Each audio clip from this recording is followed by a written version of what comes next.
Good morning and good afternoon. Welcome back to DCTV, where I am your host, Drew Collins, bringing you the very best sports infotainment news here in the beautiful greater Cincinnati area. If you are new around here, make sure you hit the subscribe button, leave a like if you enjoyed, and as always, get active in the comment section and the community. In today's stream, we'll be doing the last week here in the National Football League, Week 18. For the Bengals, we'll be in the playoffs. So I'll see you guys next week. But for this week, we're going to focus on the Cleveland Browns and the Cincinnati Bengals. In this matchup, we're going to see a lot of second-string players going at it head-to-head, fighting for positions, kind of just playing time and just, kind of making themselves prove themselves on the roster heading in the next year, obviously with free agency and everything else going on. So no Joe Burrow, no Baker Mayfield. It'll be Brandon Allen and I believe Case Keenum going head-to-head this week. T. Higgins and I'm sure a bunch of other starters won't be playing as well, but I'm sure there will be some starters playing in today's game. And for the Browns, I believe they have a lot of their starters playing as well, just not Baker Mayfield, who's been playing with that injury all season long. They're finally going to put it into his season. It's an NFC North matchup, so no matter if it's first string versus first string, second string versus second string, it's always a fun and impactful game, as always. So I'm still expecting an exciting game here. I believe it's in Cleveland, so, this is the week before the playoffs for the Cincinnati Bengals, who just came off a big win against the Chiefs. Everybody in Cincinnati is on cloud nine right now, winning the North is just a great feeling, and getting back into the playoffs is just such a phenomenal feeling. Almost words can't even explain.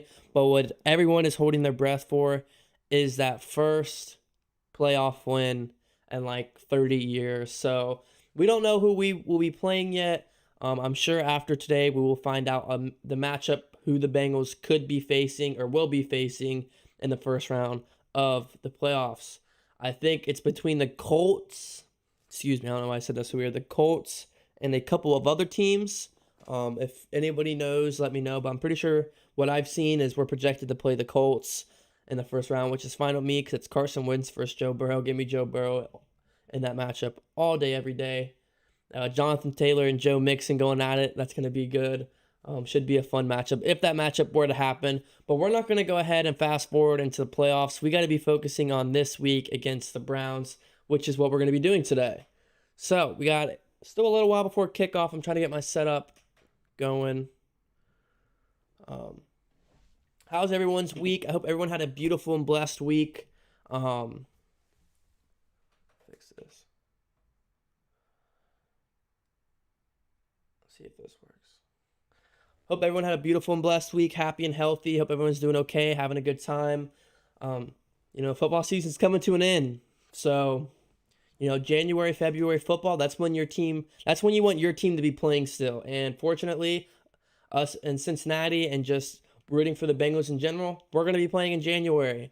So, usually our season's done by beginning of January, but not this year. So I'm really excited for Cincinnati and the organization and, just the fan base in general, because there isn't a more dedicated fan base out there than this Bengal fan base. I'm 20 years old. I've never seen the Bengals win a playoff game in my entire life. But here I am streaming week in and week out, hoping to get to the playoffs and to witness a playoff win next week. So go ahead and say what's up in the chat. If you're in here, hit the like button and get active in the chat. Shout out to Alyssa, Drake, Michael. Let's see who else. We got Ooga Booga, Mr. Williams. What's up? The Pats, I believe, is another possibility. Okay, so it looks like we have... Give me the Colts over the Pats, honestly. Even though the Colts roster might be a little bit better than the Patriots, even at that, I'm not sure. It's pretty similar rosters. I don't want to face Bill Belichick.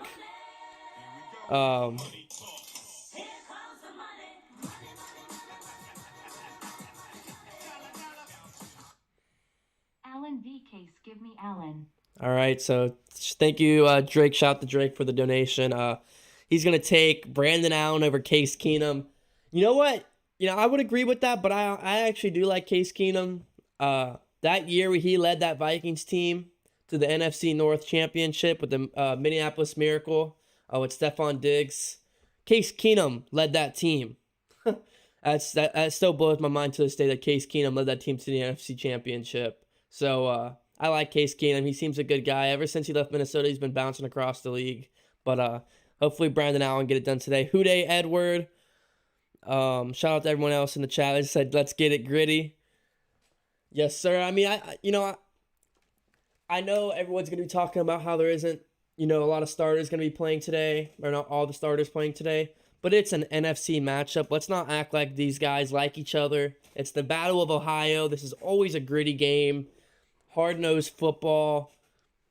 Browns versus Bengals is just always a tough matchup. So I'm expecting the same today. I'm not expecting either team to take it easy and lay over and let the other team stomp over each other.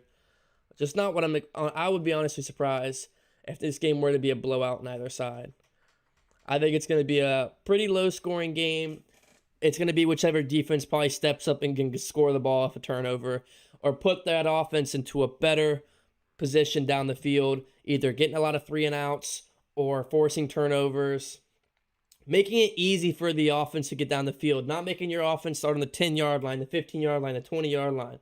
You want to give your team a good chance to get down that field and not have to go 80 yards down the field, maybe go 50, 40, 30.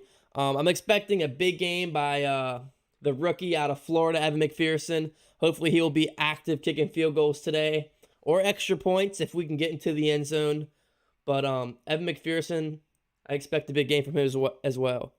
Is Jamar playing? I'm not sure. I only saw T. Higgins, Joe Burrow not playing for the starters. I don't know if they've actually came out with the total inactives for both teams.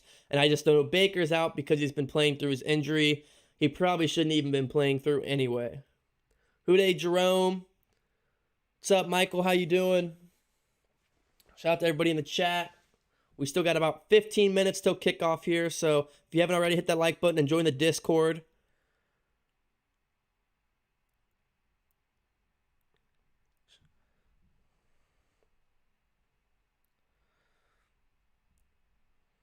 Go ahead and talking to everybody in the Discord. Shout out to everybody. It's just a free group chat of a bunch of Bengals fans. Over 128 Bengals fans in there right now. Love to see that thing grow.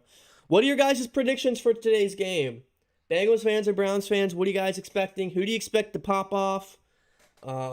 Any players you're specifically looking for to see step for an improvement of today's game? Maybe some backups or, I think our secondary is going to have a big game. If our starting secondary is playing, I think guys like Von Bell, Bates, Chidobe Awuzie, look out for these guys to get a pick. And I hate to say it, but with Brandon Allen at quarterback, expect their teams to be, expect Myles Garrett, if Myles Garrett is playing, to get after him, and their secondary to get out and try to turn the ball over as well. It's just going to be one of those games where I think it's going to be a turnover football. Could be wrong. Coming off the NFC Championship, they could come out with a good game plan with Zach Taylor, and I think it's going to be run first today for the Bengals. If Mixon's playing or if it's Pirine or the other kid, who's a young kid I can't think of right now. If it's going to be him running the ball, run first. I don't know if they'd be playing Mixon today.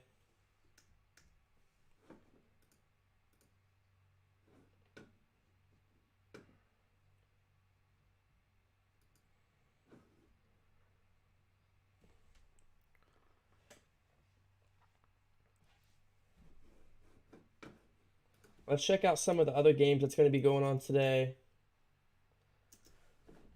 Trying to pull up some stuff on my computer. Let me know your guys' predictions for today's game.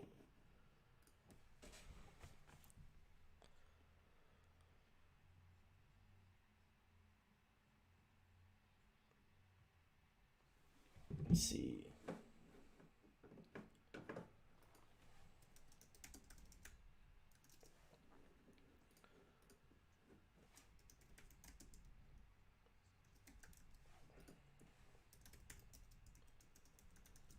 Don't worry, in about 10 minutes we'll get started on the play-by-play.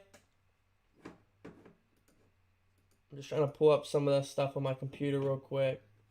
What we saying in the chat? Mixon is out. Okay, as expected. Jerome says Bengals 24-17. Carolina, what's up? Puka is going to go off. Puka Williams. Denzel Ward placed on COVID list. Ernest Johnson activated. Thank you, thank you. That's a good thing.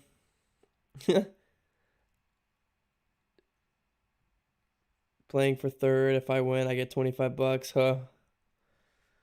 That'd be nice to know. Drake says Bengals 17-10. Let me know your guys' score prediction. I guess I gotta write mine down.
Looks like we got.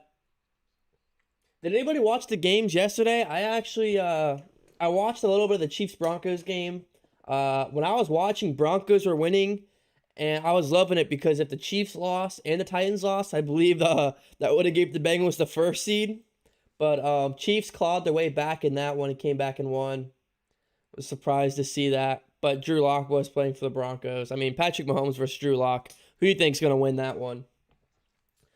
And I didn't watch the Cowboys Eagles, and I'm glad I didn't. I see it was 51-26. I know they had Gardner Minshew playing for the Eagles, but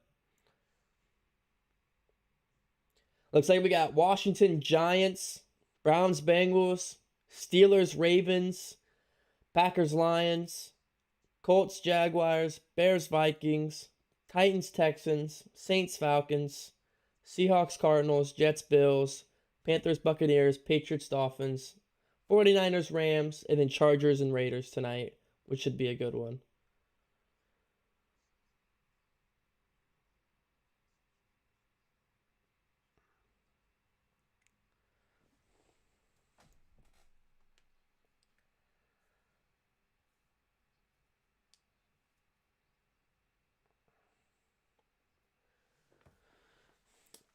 I mean, there's some good games here, but I usually pick these games before the game starts, but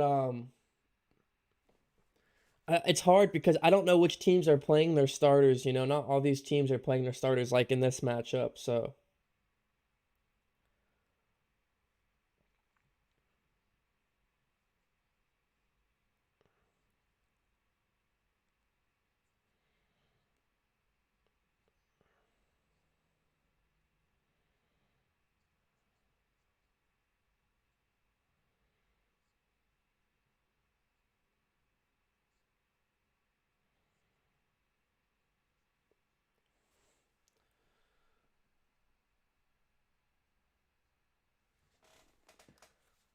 what are we saying in chat?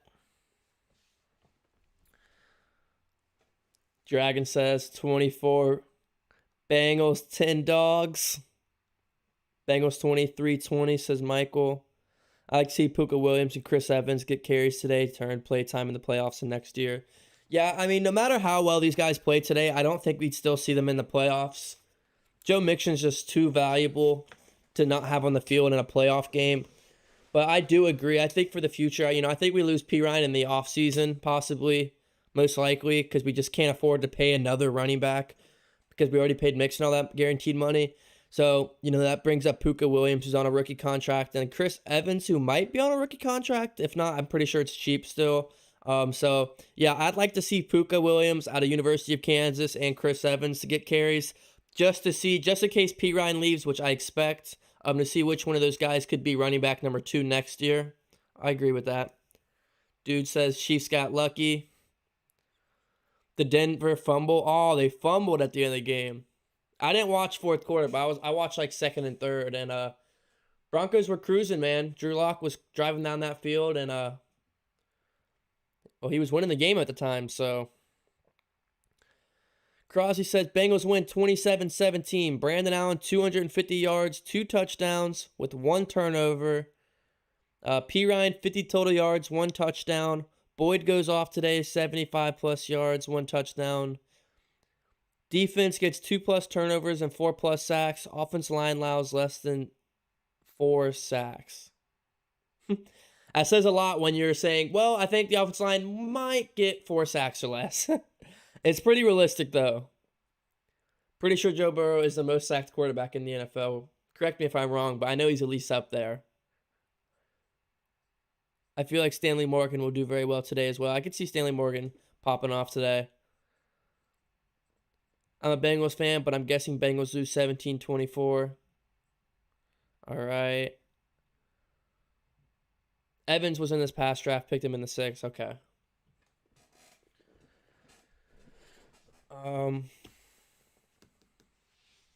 So my score prediction is going to be 2017 Bengals. I think we're going to see a good amount of field goals today. I even think that's possibly high scoring for today's game. So for my player predictions, I agree with Boyd popping off, having 75 yards and a touchdown. Boyd usually goes off in games like this. You know, you don't want to risk Jamar Chase injury, and T. Higgins isn't playing. So I think we'll see Tyler Boyd pop off. Plus, Tyler Boyd played with Brandon Allen last year. Jamar Chase didn't. T. Higgins is out. So I think Boyd having 75 yards and a touchdown, it's actually pretty realistic just because that's one receiver Brandon Allen got to play with last year. I want to make a running back guess, but I don't know who's going to be getting most of the reps. So it's kind of hard for me to do. I'd like to see Puka get a touchdown, but that's even if he gets any reps. I think it might be a receiving touchdown because I think Puka Williams is a really, really fast kid. I think he could be utilized in the receiving game. On the defense, I think the Bengals get 3 sacks. Not give up, but get 3 sacks. I'm not going to name players because, once again, I don't know the rotation in today's game. Don't know if Trey Hendrickson's going to be out there or if it's going to be, whoever. But I was trying to think of Khalid Kareem, but I don't even know if he's healthy.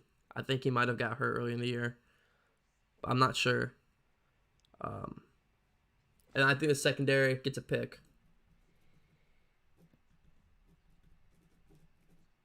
So, Battle of Ohio. Cincinnati versus Cleveland.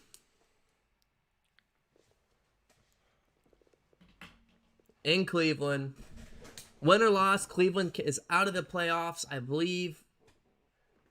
Are the Ravens in, or do the Ravens have to win today? The Ravens are in, right? Because, I know it's in Baltimore, but I actually think Pittsburgh has a great chance of winning just because it's Big Ben's last game, and I, think Big Ben's is going to try to go out with a boom and throw 300 yards and 3 touchdowns. I said last week when they played the Steelers played at home, I said Big Ben was probably going to win that game for the Steelers. I was right. And, I don't know if the Ravens are in or not, and they might be playing for the playoffs. Let me know. But if not, I still think the Steelers have a good shot today just because it's Big Ben's last game, and he's going to try to go out with a win. But even with the Steelers win, don't they have to have somebody lose? I think they have to have the Jaguars beat the Colts to make the playoffs. Right? The Steelers have to have the Jaguars beat the Colts to make the playoffs.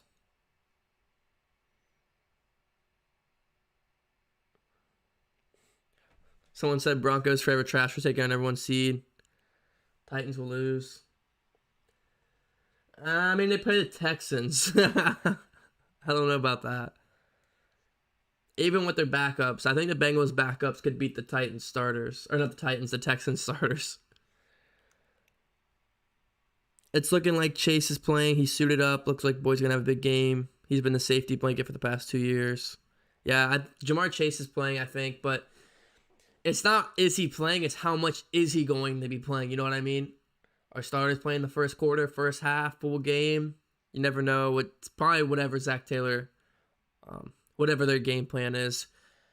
Might be one drive, so we'll have to see. Let me see the AFC playoffs.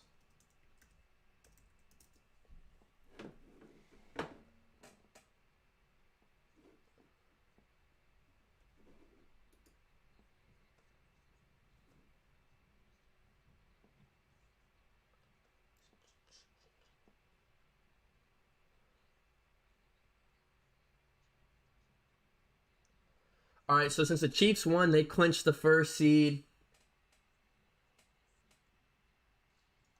Which means the Titans have to win to clinch the second seed.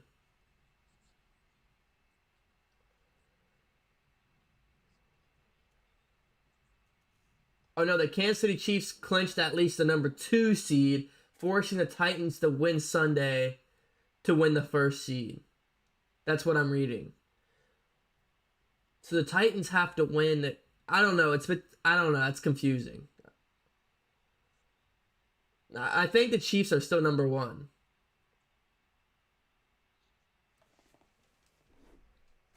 Because as of now, it goes Chiefs, Titans, Bengals, Bills, Patriots.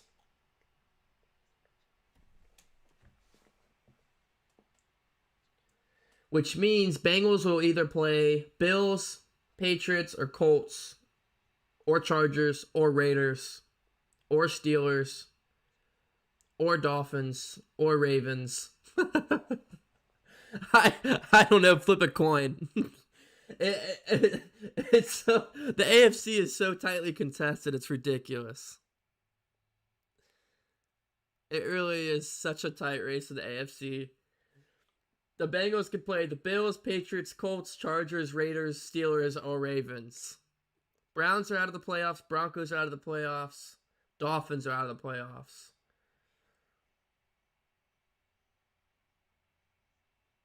I have no idea. Luke said, should I start chasing my fantasy team? Most likely, even though he might not play more than one possession or one quarter. But it also, like, who else do you have that's going to might be to replace him? You know, like, who would you be playing instead? The thing with Jamar Chase, even if he only plays one possession, there's a great chance that he gets 50-plus yards and a touchdown on that drive. 37 degrees in Cleveland, 26 with wind chill, 24 miles per hour wind. Yeah, I'm sure it's freezing there because it is freezing in Cincinnati.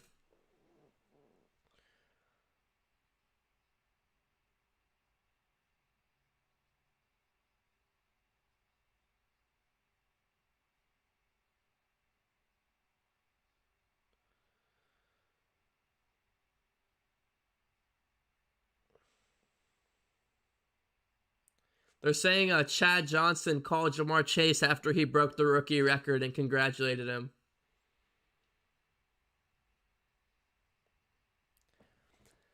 So although Jamar Chase broke the rookie record, he's 12 yards shy of breaking the franchise record, which is Chad Johnson. So if Jamar Chase gets 12 yards or more, he will break the record for franchise receiving yards in a season, which is Chad Johnson. So Chad Johnson congratulated him from breaking the rookie record, but also said you got 12 more yards if you want to break my record. So pay attention for that if Jamar Chase is going to play today, which it looks like he might. Yeah, just the idea of playing Belichick in the playoffs scares me. Same here. So here we go. Kickoff in Cleveland. They got to hold the football because it is 24 mile per hour winds. This one's off, but it is returnable from the 5 to the 30 to about the 35. That's Evans.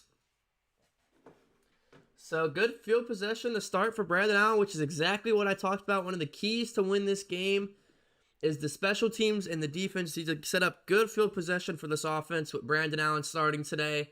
And they're going to be starting from their own 25.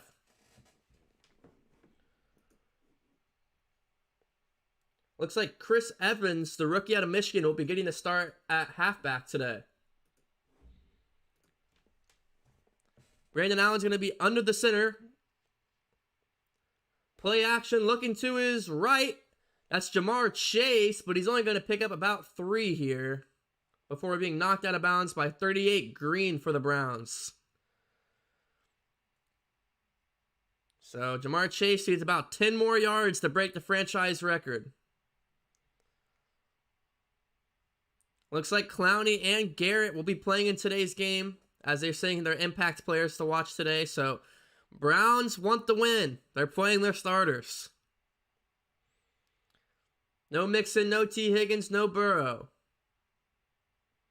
2nd and 8, Brandon Allen's under center. Handoff up the gut, Chris Evans moving his legs for a gain of about 4 there, which is going to bring up a 3rd and medium to start the game. Oh crap, I didn't change the, let me change the game score. I apologize.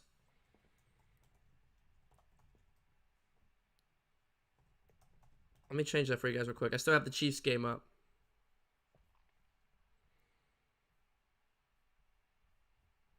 So here we go, 3rd and 5. 13:30 remaining here in the first. 4 receivers out. And it's going to be offsides on the Bengals.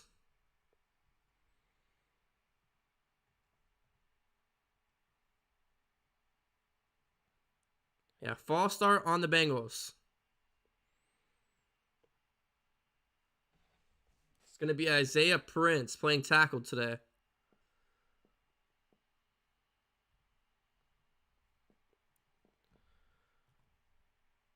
All right, the scoreboard should be updating here for you guys. Sorry about that. And here we go, 3rd and 10. 13-10 remaining here in the first quarter. 4 receivers out. Brandon Allen searching, firing to his left and over the head of Jamar Chase, running an out route there. So on 4th and 10, after the false start, the Bengals are going to have to punt here.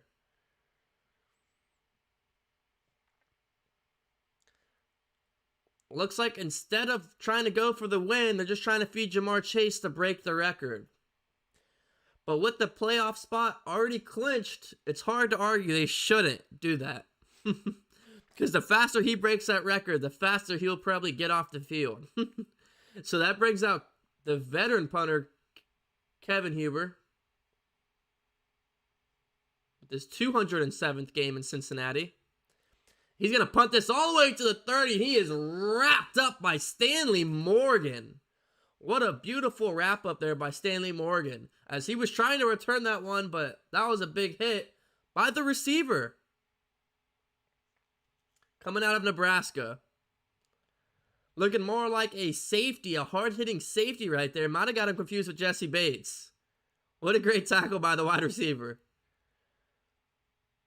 And the special teams is looking pretty good so far today. But now comes on Case Keenum in this Browns offense with 13:02 remaining here in the first quarter. Case Keenum's going to be under center. End around toss, the 25 for the Browns. Going to cut up the field. What should have been a loss is going to be a gain of about 4. That was an end around sweep right there. And that was a heck of a play there by the halfback to turn up the field.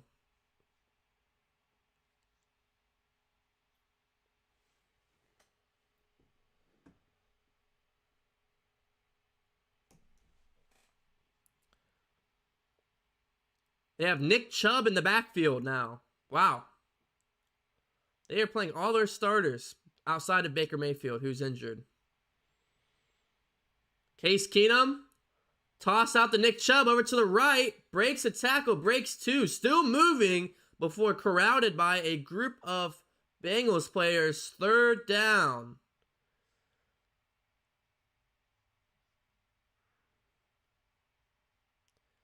So Browns playing Landry, Chubb, and all their superstars. Let's see if they can do something with them. Third down for the Browns. Ricardo Allen, the signing out of, I believe, was it Atlanta? And Chidobe Awuzie, the signing out of Dallas, is both out there. Marcus Bailey, 7th round pick out of Purdue. Case Keenum, toss to the left to Nick Chubb. Marcus Bailey back there for the TFL. The former 7th round pick, Marcus Bailey, wraps up Nick Chubb behind the line of scrimmage, and the Browns have to punt. What a play there by the backup linebacker, Marcus Bailey. I mean, that's no backup running back he's handling like that. That was Nick Chubb, top 5 running back in the National Football League.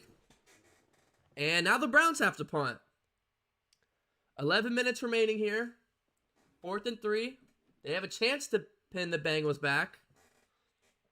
It's going to be Trent Taylor back there. Singles for the fair catch. And it's going to be about the 28-yard line for Cincinnati. So both 3 and outs here for both teams. And defense is big early.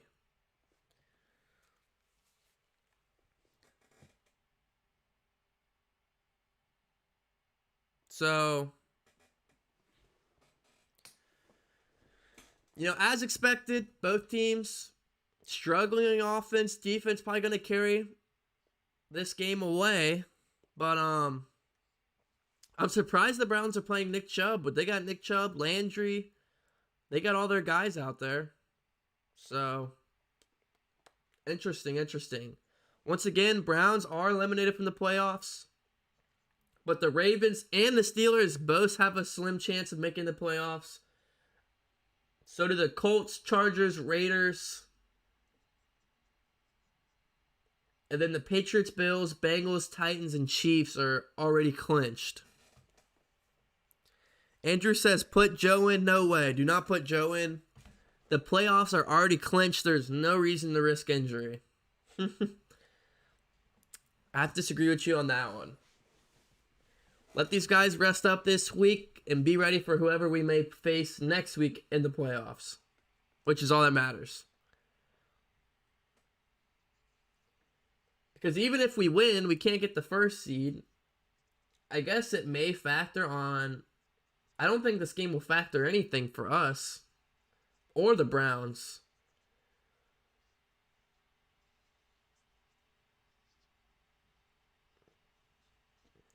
All I got to say is the reason we were in the playoffs a week early, in the NFC we went 4-1, and in the conference, the AFC, we went 8-3.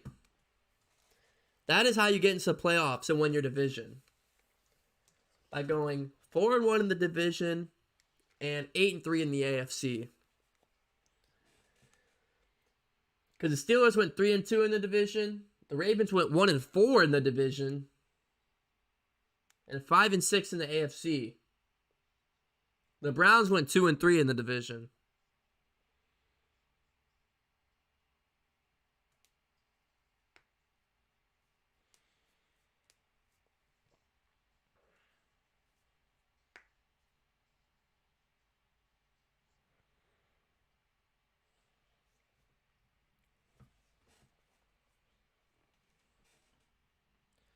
So it's going to be 1st and 10 here. 10 minutes and 53 seconds remaining in the first quarter. Can Brandon Allen get something going here for Cincinnati?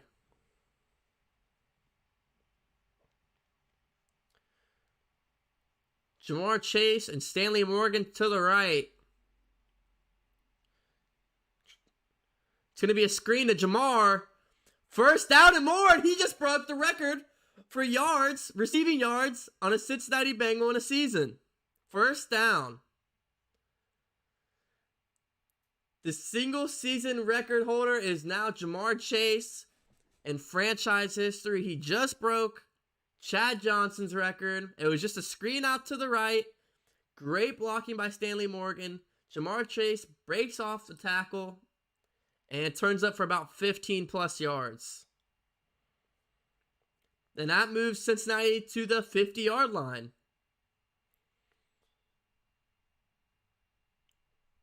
They go back to Jamar Chase on a curl route. but throw is a little too high there and can't get the completion.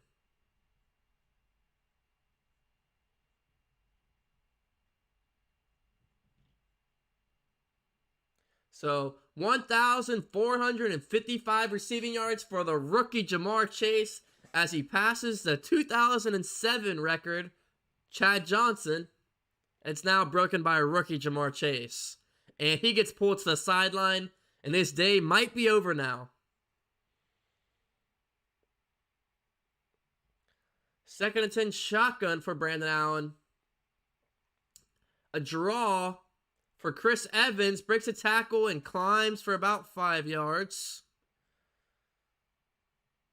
But there's a late 30 yellow laundry on the field.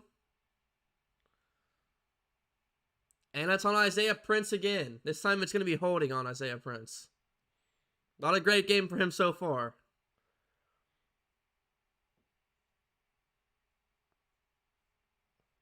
Mr. Ocho Cinco, probably the most beloved Bengals player in recent history. I mean, is there a more beloved Bengals player than Chad Johnson?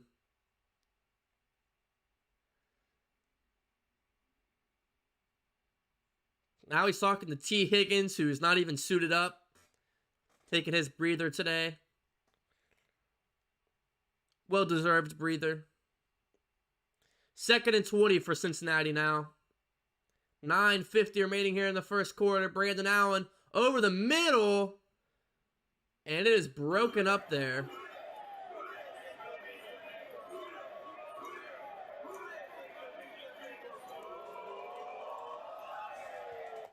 Shout out for Daniel joining the fam. If you want to be like Daniel, hit the subscribe button and join the fam so we can hear that beautiful Who Dey chant. Leave a like if you're enjoying yourself today so far. And get active in that comment section.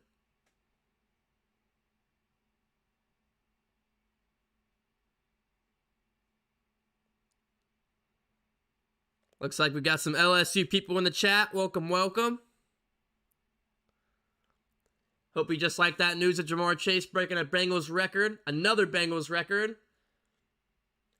And on 3rd and 20, they're going to go for a curl route here, but it's going to be well short of the first down. That was Trenton Irwin there on the reception. His second catch of the entire season. And it's 4th and 11, and the Bengals are going to have to punt here. Yeah, I don't think Jamar Chase is going to be entering the rest of this game. I think he wanted the record, and that was it. And I will say that is pretty cool of Zach Taylor to let him go in there and break that record. That is pretty cool of him to let him do that. So the punt is up. And you'd like to be able to pin him right there, but Kevin Huber sails it into the end zone per usual. So a bad punt. And I know I'm on the unpopular decision here, but I think we need a new punter after this season. I know Kevin Huber's a UC guy, longtime Bengal, but those punts have to be made. And playoff football and just games you have to win, so many times has he sailed a ball into the end zone or a really short punt when top 10 punters in the league are, nailing him on the 5-yard line, nailing him inside the 10. And Kevin Huber just hasn't really been that guy this year. All due respect, Kevin Huber's probably the best punter in Bengals history because he's been on the team for 20 years, and he's a UC guy, but at some point, I think we need to look at either drafting a punter or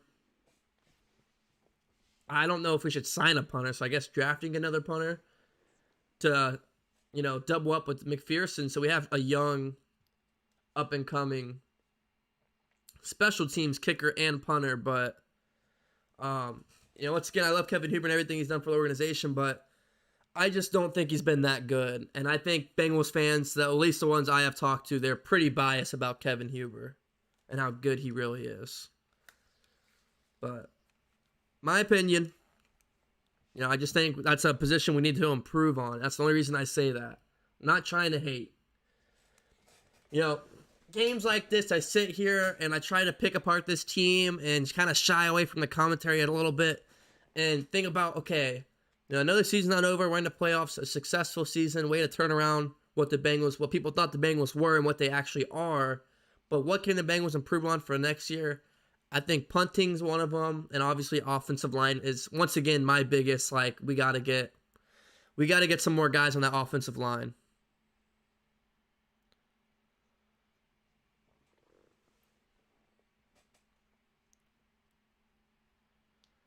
The rookie Deontay Smith is doing a good job for Myles Garrett.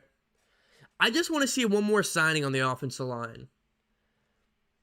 We got Jonah Williams, 1 tackle. And they're showing Case Keenum, who was the quarterback for the Vikings in 2017, and Kevin Stefanski, who was the quarterback coach, NFC Championship. That's why I wasn't surprised when Case Keenum went to the Browns. I was like, it makes sense because of Stefanski being with Minnesota. So I wasn't surprised Case Keenum going to Cleveland and backing up Baker Mayfield. I mean, he might have a starting spot next year if they don't re-sign Baker. And Chubb on first down is wrapped up in the backfield by Mike Daniels, big ol' 76, and number 44, Johnston. Mike Daniels, who's been off and on the regular roster and the practice squad, and I believe even the IR part of this year. I could be wrong about that, but just been struggling to stay on the roster this year. Love to see him getting in there and getting a wrap-up in the backfield against one of the premier runners in the National Football League. 2nd and 13, 8 minutes remaining here in the first quarter. 5 receivers out. A quick out route here for number 11 for the Browns. And Trey Waynes, is that Trey Waynes? Trey Waynes on a tackle? Trey Waynes is playing? Trey Waynes is in the game and playing. That was Donovan Peoples-Jones. Sorry about that. Wow, Trey Waynes is in the game and healthy.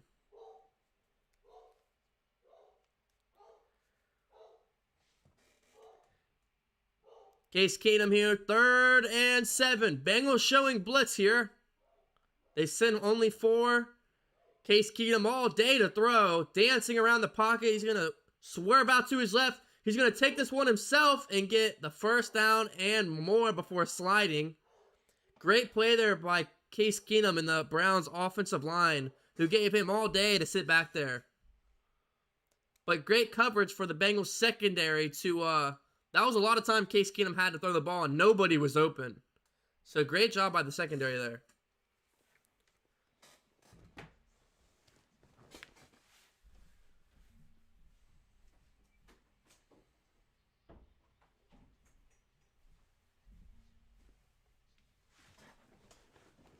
First and 10, Cleveland's going to be under center here.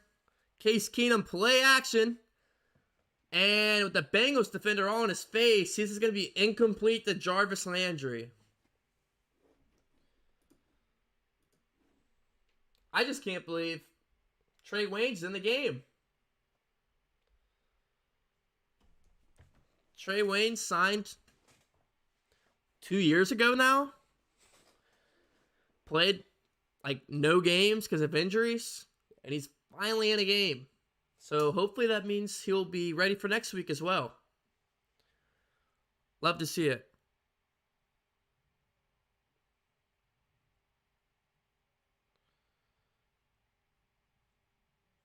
Chubb, a rush out to his left.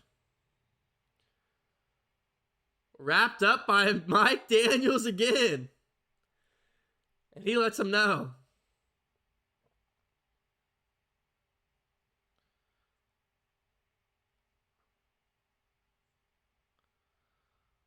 Mike Daniels, love to see the big man out there who's been battling through everything he's been going through, and he's having a dominant performance so far. You love to see it. 3rd and 8 for Cleveland. 6:20 remaining here in the first quarter. Can any team get any offense generating? They're from their own 35 here. Bengals showing blitz. And they do send the blitz. It's heavy. And number 10 for the Browns here. That was Anthony Schwartz. Hits him right in his hands on the slant route, but he drops it. He would have had the first down. He had it. He was wide open. Trey Flowers was in coverage, really not there in coverage, and he just drops the ball, bounces it off his hands. He's gonna wish he's gonna have that one back because that should be a first down for the Browns. But here they are, 6 minutes remaining, punting on 4th and 8. Trent Taylor back there to return. It's a booming punt. That's a punter right there. But Trent Taylor's going to return this one from his 10, break out to his 15, and get wrapped up at the 19. So 5:54 remaining in the first quarter, and back comes on the Bengals offense with Brandon Allen.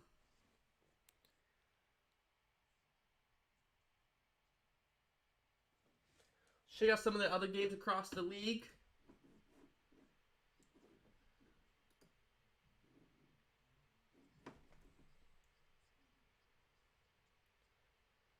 Washington's beating the Giants 3-0. Steelers are beating the Ravens 3-0. Packers are beating the Lions 7-0. Colts beating the Jaguars beating the Colts 7-0. Steelers fans love to see that. Bears beating the Vikings 3-0, and 0-0 for Titans and Texans. Bunch of low-scoring games here in Week 18 so far.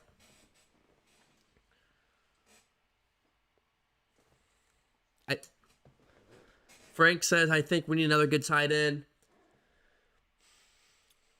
I would agree with that. I mean, it's hard because we just spent, a second or third round pick on Drew Sample a few drafts ago, and he's really not worth that. I mean, he's a solid blocker and have a few catches a year, so it kind of sucks that wasn't that good of a pick. And then,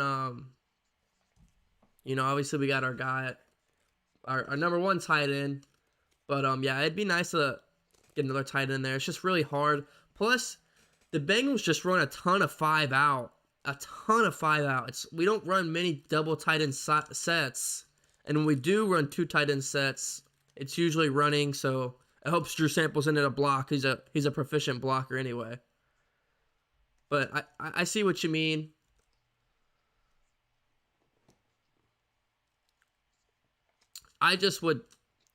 For me, you got to focus on guard and you got to focus on some linebackers.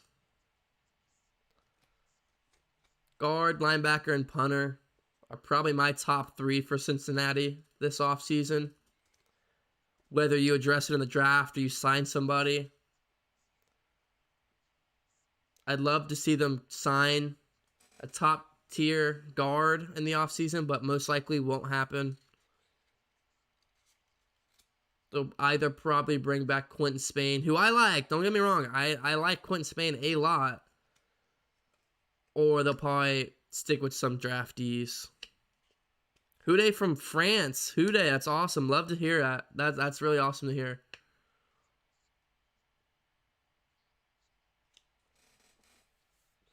First and 10 for Brandon Allen. Handoff to the left. Travion Williams gets the carry. Gain of 6 there. So the Bengals can get the number 2 seed if they win today and the Titans lose to the Texans and either the Bills win or the Patriots lose. Somebody keep track of that because I'm not. Win, Titans lose, and either the Bills win or the Patriots lose. If all those happen, the Bengals will get the number 2 seed.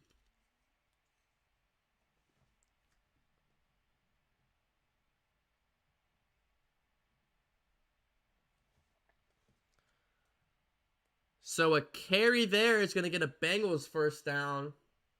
That was Williams out of Texas A&M.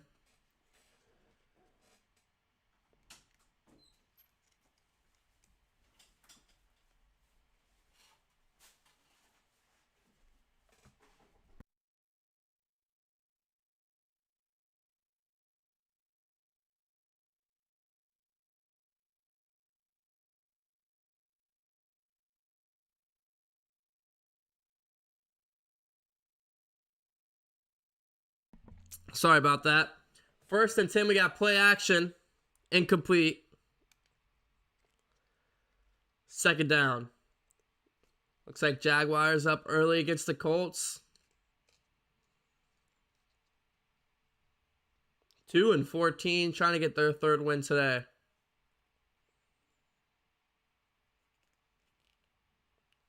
.433 remaining here in the first. Brandon Allen so far 3 for 7, 35 yards. They're going to go 5 wide here, or 4 wide with the tight end.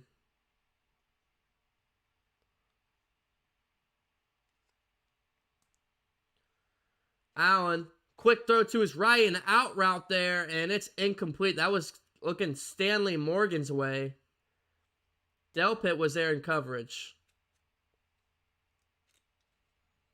And these are like 4th, 5th, 6th, and 7th string receivers on the field now. As the Bengals should. But these guys really don't see playing time at all here. So it's cool to see them out there. 3rd and 10 for Cincinnati. Can they move the ball? Please move the ball. Split backs for the Bengals. Allen steps up in the pocket, throws. It's incomplete. Trent Irwin was the man he was targeting there. Williams all in coverage. And Bengals are going to punt again. Love to see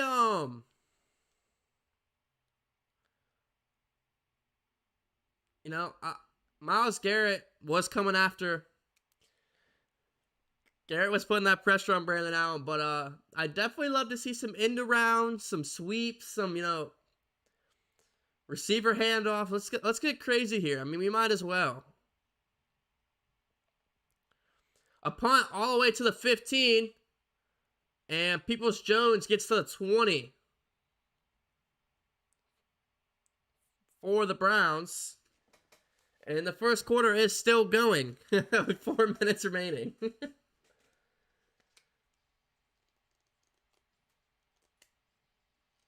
Looks like Steelers are ahead of the Ravens early.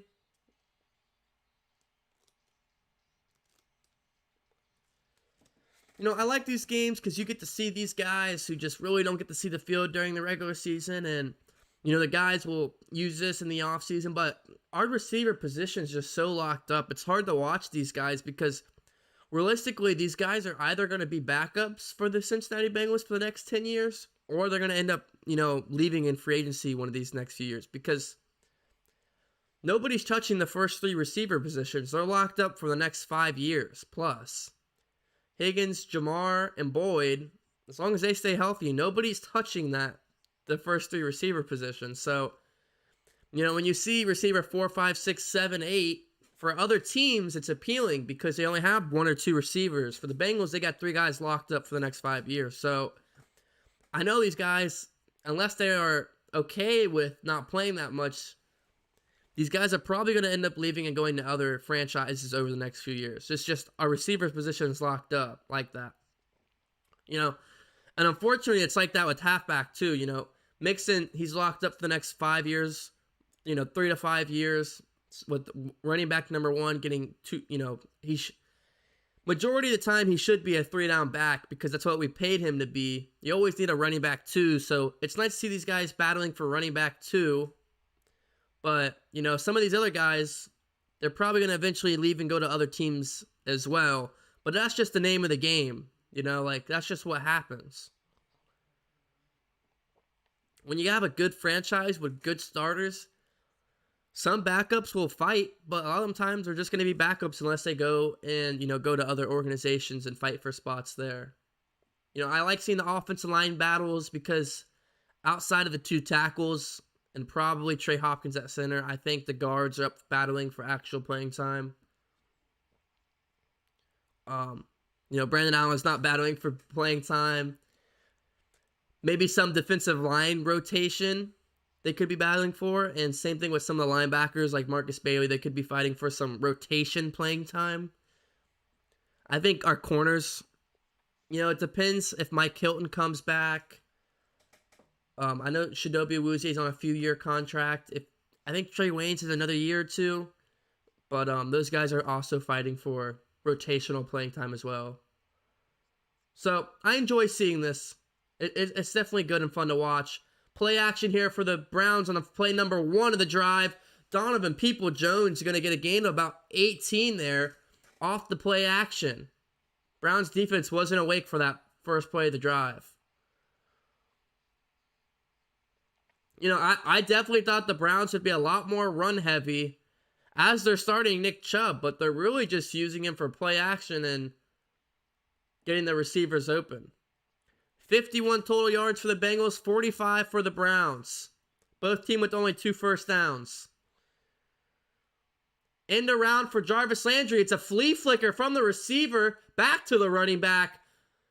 And it's going to be a gain of 8. What a crazy play that was. It was an end around to the running back, then to Jarvis Landry, and then Jarvis Landry gave it back to Case Keenum, and then Case Keenum threw it to the halfback again, and the halfback got a gain of 7. Interesting play call there by Kevin Stefanski. I guess the chance of making the playoffs are gone. And they had Austin Hooper wide open down the field. They missed on that one. But that was an interesting play call. End around to the running back, then to the receiver, and then back to the quarterback just to throw it to the running back. 2nd and 2. Nick Chubb, first down and more. Gained about 5 or 6 on that play.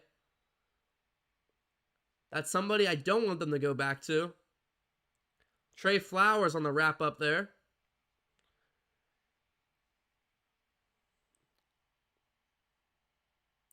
Danny said they got to call trick plays to get yards against the backup. I don't blame them, though. Why not empty out the playbook here? But yes, that is funny. Heavy set here for the Browns. Case Keenum under center. This one's going to go to Chubb out to the left. Fighting for a gain of 3 there. Ricardo Allen on the wrap-up.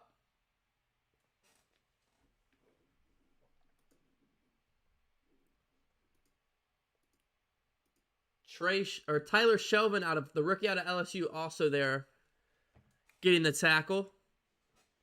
So I like to see these guys like Trey who don't get a lot of playing time in there. It's going to be him and Mike Daniels. 2nd and 7 for Nick Chubb.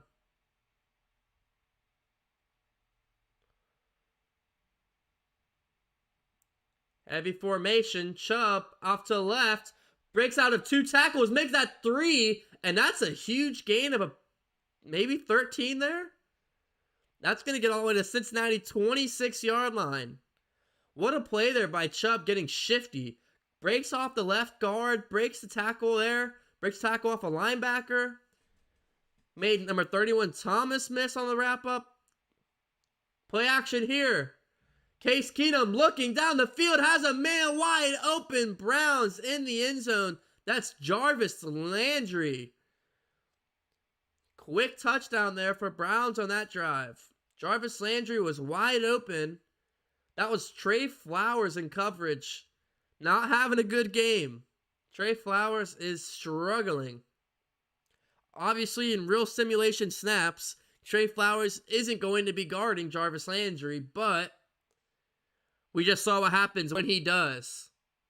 And he just fell. So Browns up 6-0 here. 56 seconds remaining here in the first quarter.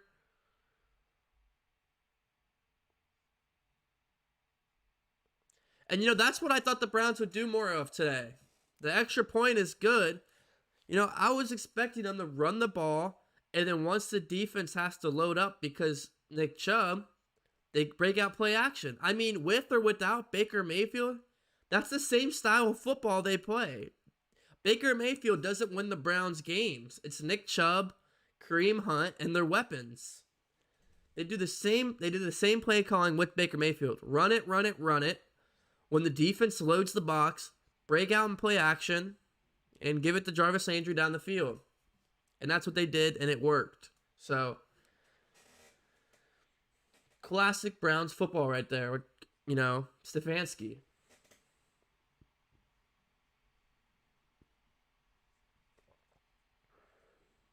Big Ben threw a pick.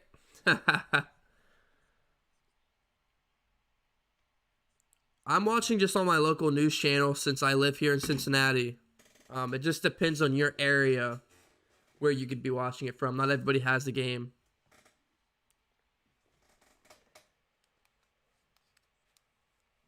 End of the first quarter, Steelers up over the Ravens. All close games so far.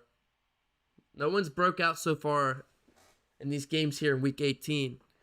AWOL says, DCTV, where you been at, my boy? Man, AWOL, you missed the stream last week. We had over 7,000 people, almost 8,000 people in the stream last week. AWOL, you missed it. But, no, I've been away at school. I wanted to finish the season strong and get some streams up. So I streamed last week for my first time in about a month or two. Streamed this week, and I'm going to be streaming next week, obviously, for the playoffs. Come on now, I'm obviously streaming next week.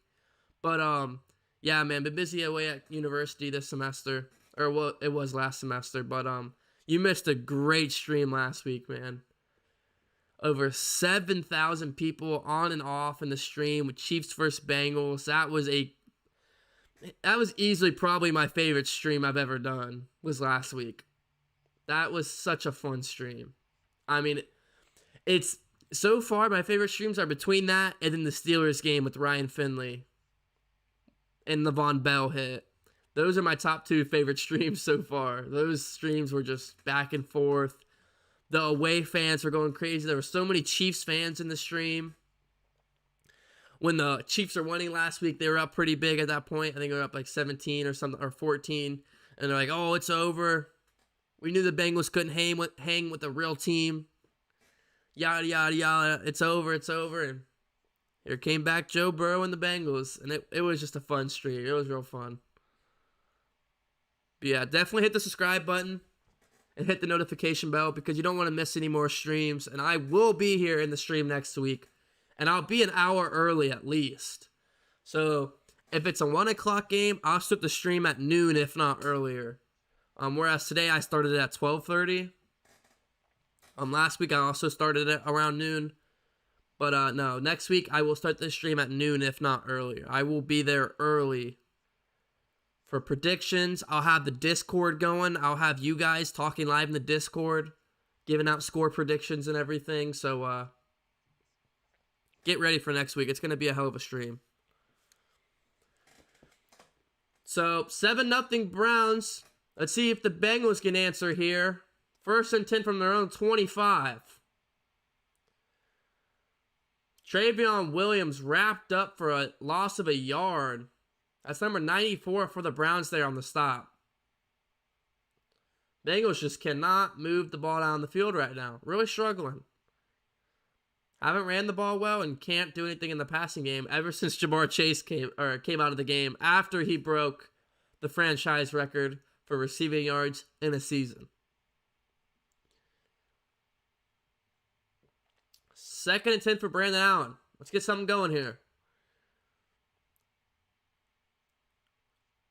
Duo set to the left. Thomas out to the right. This is the tight end Michael Wilcox, number 84, but it's only a gain of 3, so 3rd and 7 here. But we're not going to be able to get to this play as it is the end of the first quarter. End of the first quarter here. Browns 7, Bengals nothing. Bengals have a big 3rd down coming up here right after the break.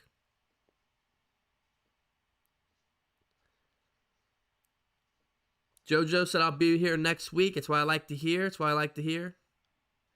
AP says, are the Bengals being too conservative? I mean, yeah, look, man, they're not being too aggressive here in this game. Zach Taylor's, I don't think he's really trying to open up the playbook here and give away some plays they might be using or they could use next week. You know, I'd like to see them throw in some trick plays or something here, which I'm sure they will.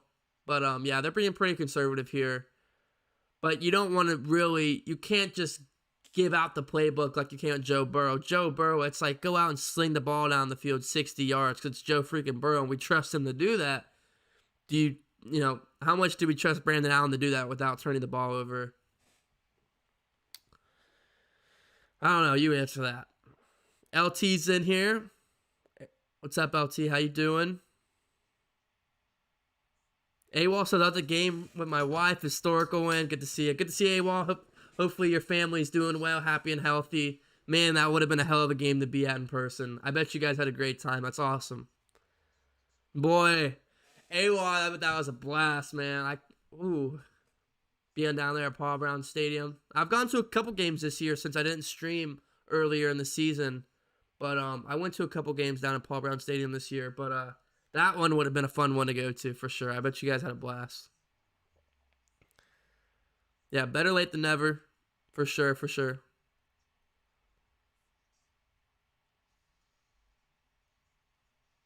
Chase did break the record in the first quarter. Or did he? Yeah, he did.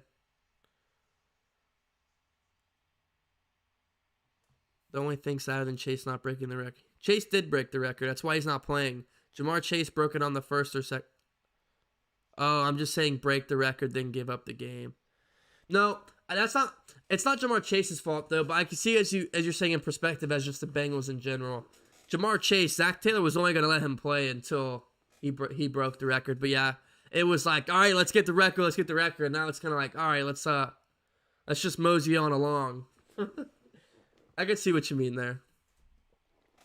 I would be very frustrated right now, but we're in the playoffs, so I'm going to relax this week. I'm going to take a breather and relax this week in preparation for next week's stream. We're going to be going crazy. 3rd and 7 here for Brandon Allen. Can the Bengals pick up the first on their own 28-yard line? Allen looking, and he falls on his butt.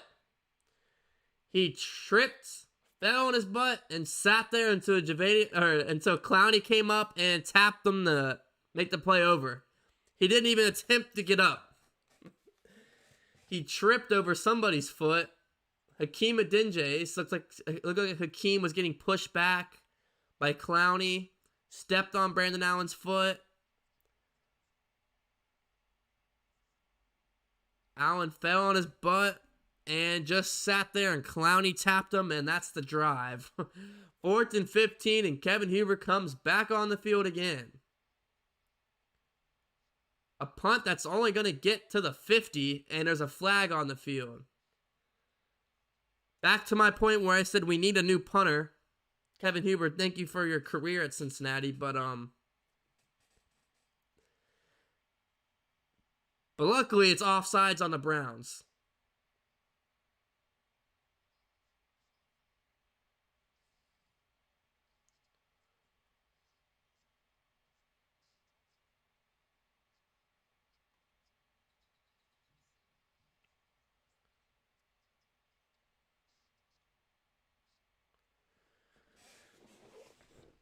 I do wish this game wasn't against the Browns because I do want to beat every NFC North team every time we play.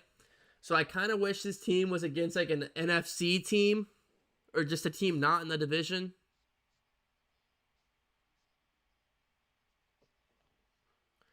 So it looks like they're going to redo the punt here after the flag on the Browns.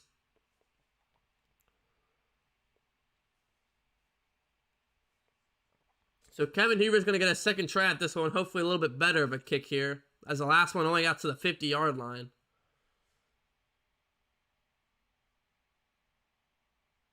And this one's just as bad. It's out of bounds, but this one gets to maybe the Cleveland 45. So to my point about Kevin Huber and the punting situation. Looking at this game, I think a little less about the Bengals roster and what they got to do in the offseason, but more about the Browns. I mean, they have a top 10 offensive line. Baker is Baker. He's the third best quarterback in the division. You got Burrow and Lamar for 1 and 2. Baker at 3, and question mark for the Steelers because we don't know who their quarterback will be next year. So a quick screen out here for Donovan People-Jones. Breaks out of 2 tackles and turns up for 10 yards and a Browns first down on their first play of the drive.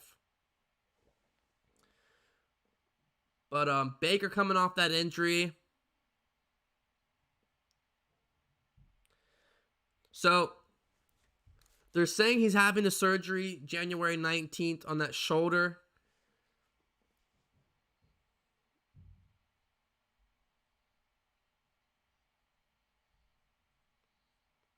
First and 10 for Cleveland as they break into Bengals territory. They're going to be on the Cincinnati 48-yard line. Dearness Johnson about 8 yards on the carry there for the Browns. In 2020, Baker went 11 and 5. In 2021, he went 6 and 8. He went 26 and 8 in 2020, the 17 and 13, the touchdown to interception ratio, and then only got sacked 26 times in 2020 and got sacked 43 times in 2021. So everything was worse in 2021 for Baker. An end-around wide receiver toss. And that's good enough for 3 yards. Needed 2 for the first down. Schwartz gets the first down.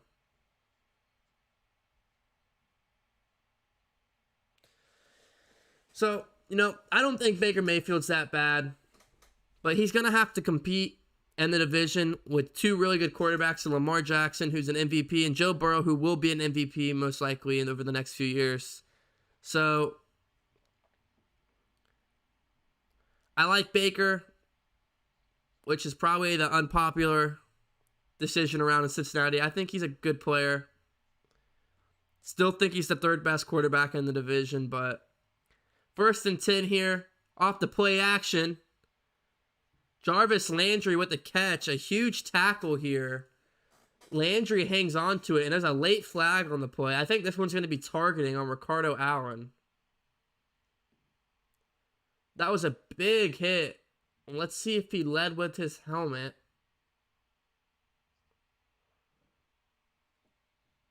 He did.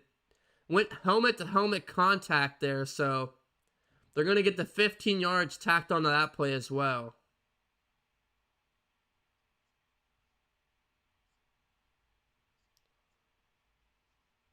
And Ricardo Allen's hurt on the play after he led with his helmet. He gets up on his feet, and they're going to carry him to the sideline. He definitely looks concussed.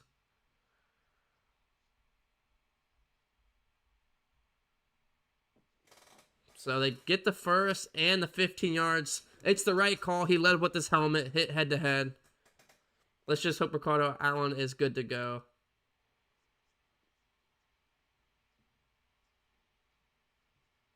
Jesse Bates walking on the sideline as Jesse Bates isn't playing today. So, as I said, there might be a Jesse Bates interception. Looks like he's not even playing today. Dearness Johnson cuts this one up to the left and gets a gain of about 7 or 8 here. Browns knocking. Fans are hyped up, but they'll have to be watching from the couch next week. And won't be watching their team. And karma bites, and Johnson's in the end zone. 11:22 remaining. He jumps into the fan section, and Brown's punching in.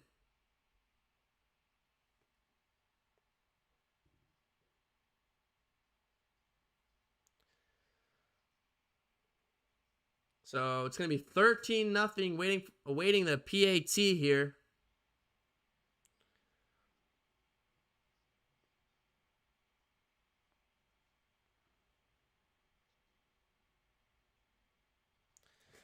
If you guys don't mind, I'm going to start eating on stream. I have never done this in a stream, but I think we all can believe here that this isn't the most important game time right now, and I am starving, so Excuse me for eating on stream, but 14-0 Browns.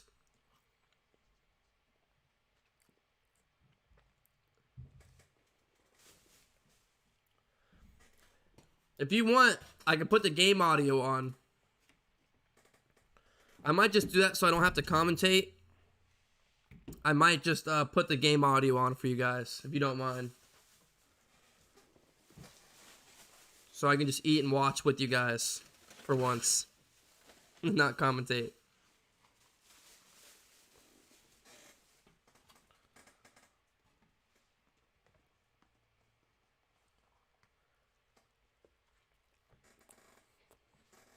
Shout out to White Castle. Oh man, I need a drink. Skyline? Nah, man, I wish. That's White Castle. Here, I'm gonna put the game audio on for you guys. Never done this before. I've always done a play-by-play commentary, but I kind of just want to sit and chill with you guys. So I'm gonna do that.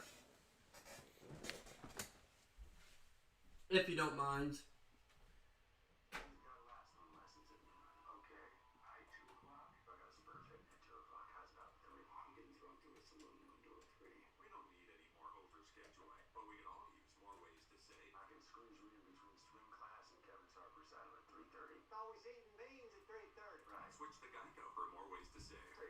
Is this audio even picking up? This might not work.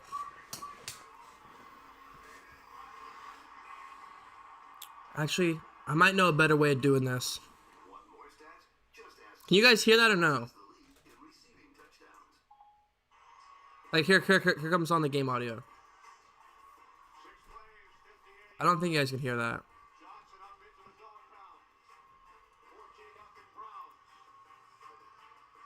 I think I know a better way of doing it. Here, hold on.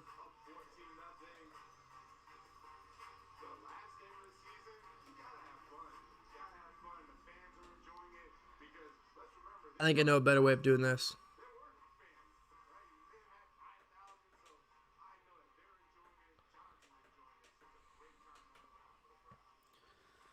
Give me 1 second.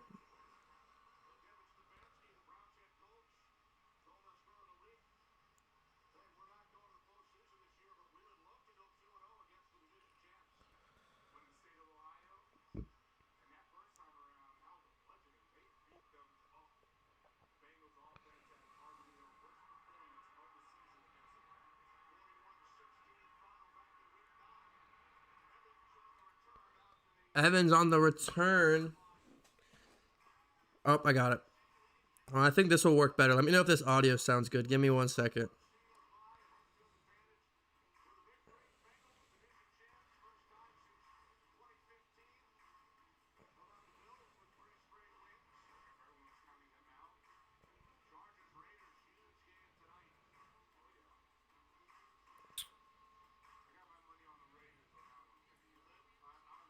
Oh, I don't think this is going to work. Man, hold on. Let me...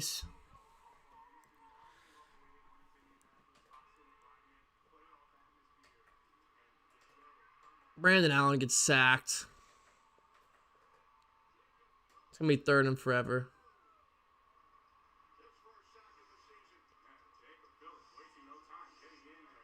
Can you guys hear this audio or no?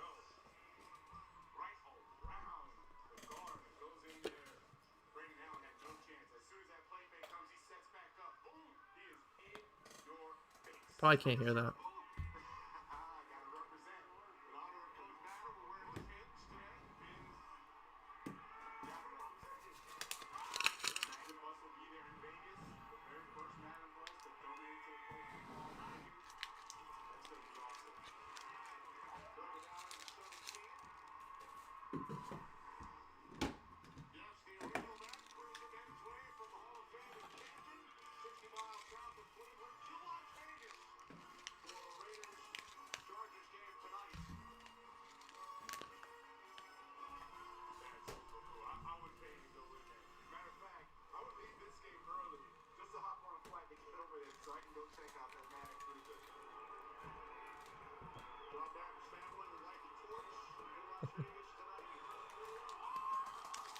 You guys hear this or no?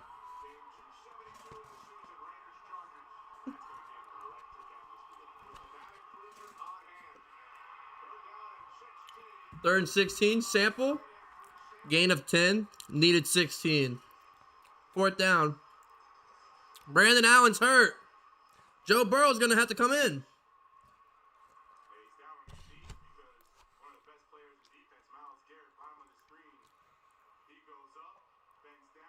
Myles Garrett wrecked him. And Clowney. They double-decked him. Allen's rolling around in pain.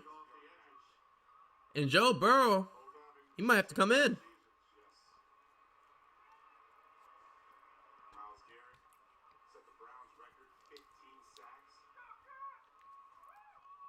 Allen walks off the field, but who's the emergency quarterback? I don't even think Burrow is dressed.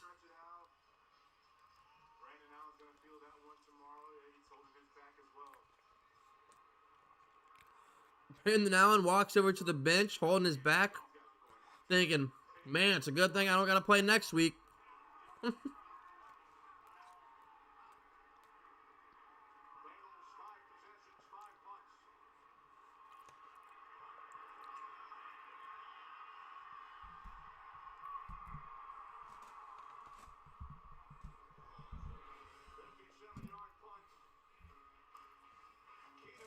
So, 57-yard punt. And the Browns are going to come back on the field. And I'm going to go grab a drink.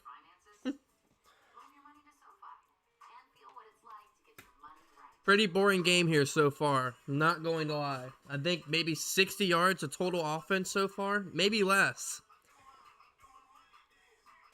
Was Brandon Allen the best option for QB number 2? I think if there's anything we learn in this game, the Bengals have to look for QB number 2 next year in the offseason.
All right, we're back. Where's P. Ryan? Need him for fantasy. I haven't seen much of him. Joe didn't fly there with them. Oh, so he's not even there?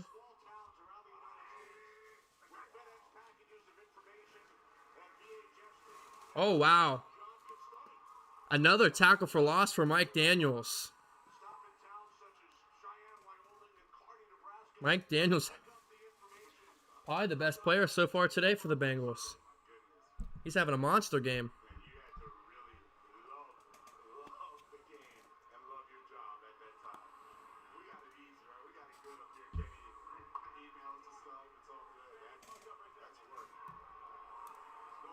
Third and 11 for the Browns.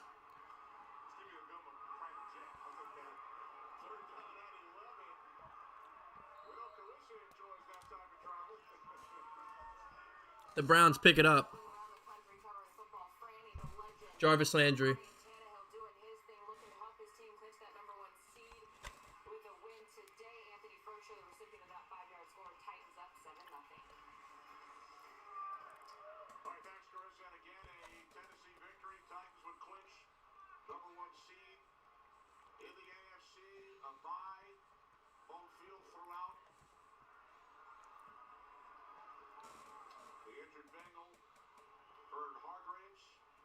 Vernon Hargreaves is the injured Bengal on the field. I thought for a second it was Trey Waynes, and I was going to end the stream then and there. But it's Vernon Hargreaves.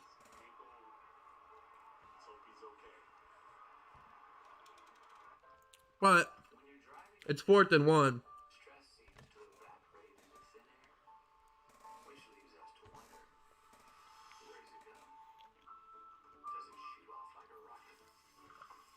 It makes sense because they haven't showed Burrow on the sideline. So it makes sense he isn't there.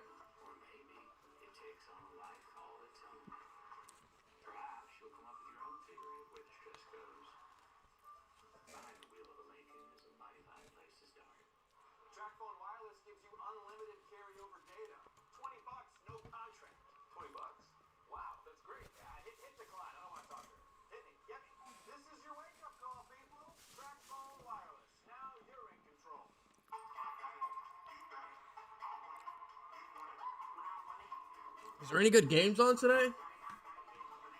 Lions beating the Packers. Jaguars beating the Colts. Steelers and Ravens 3-0. Bunch of boring games on today, besides the Packers and Lions.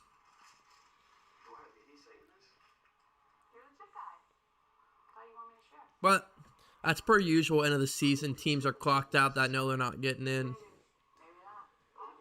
And then the teams that already made it are playing their backups. Although the Packers are playing their starters, aren't they? Yep. Aaron Rodgers is playing.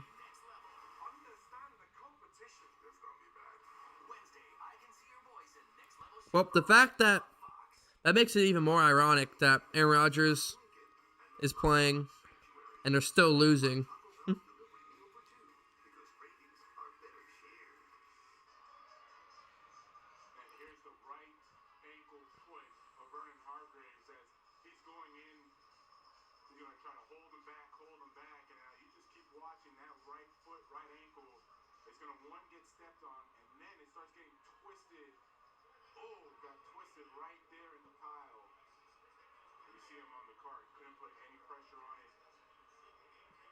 And Hargreaves had to get carted off. Hopefully he'll be okay, but this is exactly why backups play.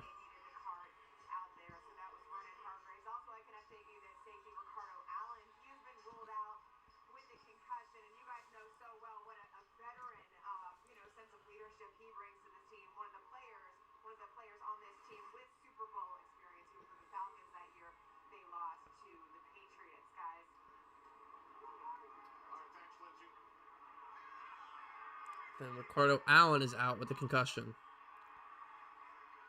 Excellent field position. In a 14-0 game, Cincinnati Bengals won the AFC North. They are heading to the postseason. First time since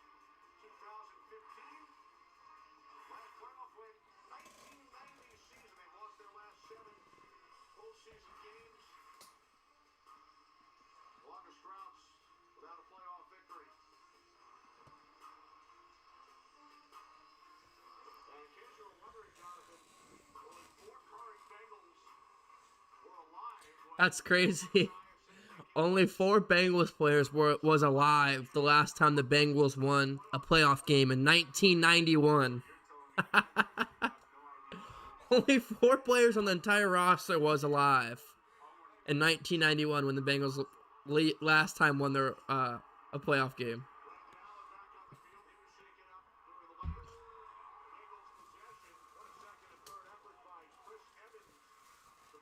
Cincinnati first down. Yeah, he just kept his feet running. There was never a time he was even close to being down.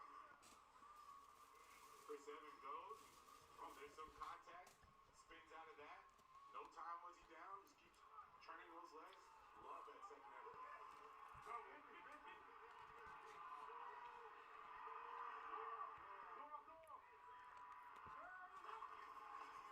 From the Browns 40, Allen hands it off. It's Evans once again.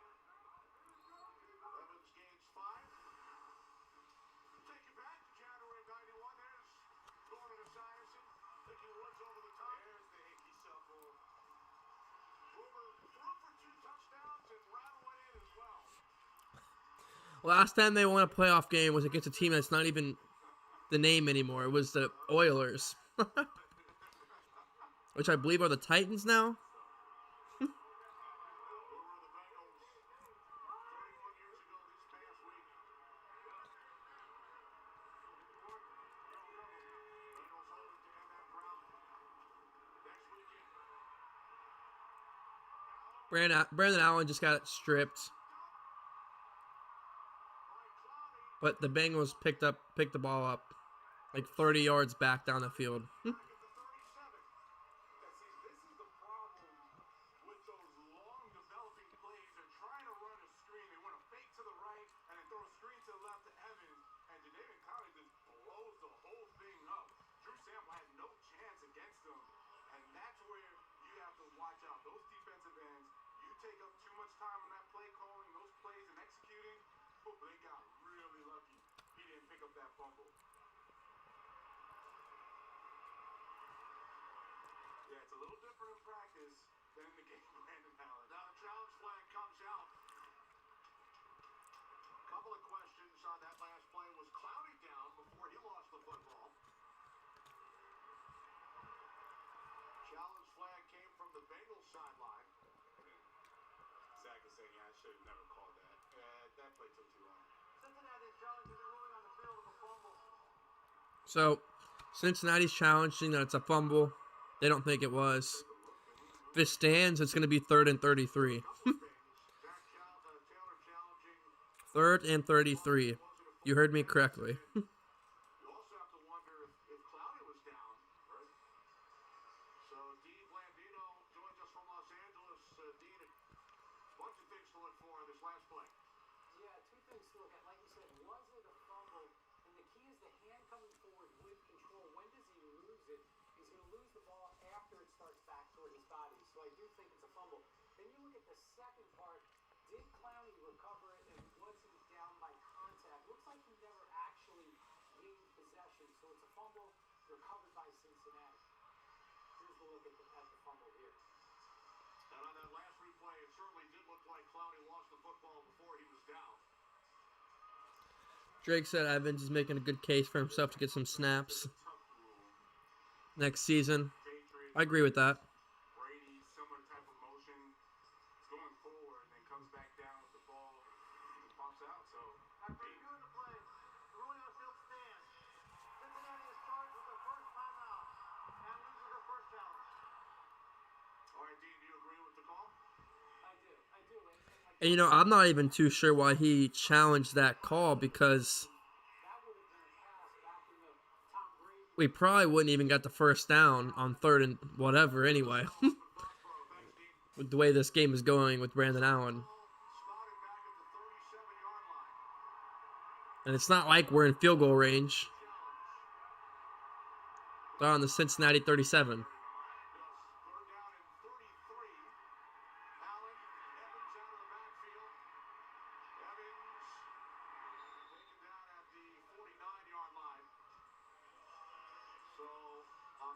33, Bengals unable to convert. Surprise, surprise. I'm shocked. They throw a check down. So Cincinnati will punt it away for the 6th time. Kelly Huber matching that. Hopefully we're getting the dumb play calls and the challenge flags out this week, so it won't happen next week. Let's just hope. Zach Taylor is not going to be excited about this offensive performance.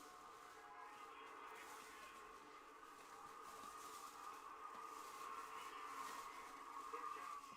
Called for at the 16-yard line. Well, it's week 18, and then next weekend, the postseason. It all kicks off with Super Wild Card Weekend. Saturday doubleheader, Sunday tripleheader.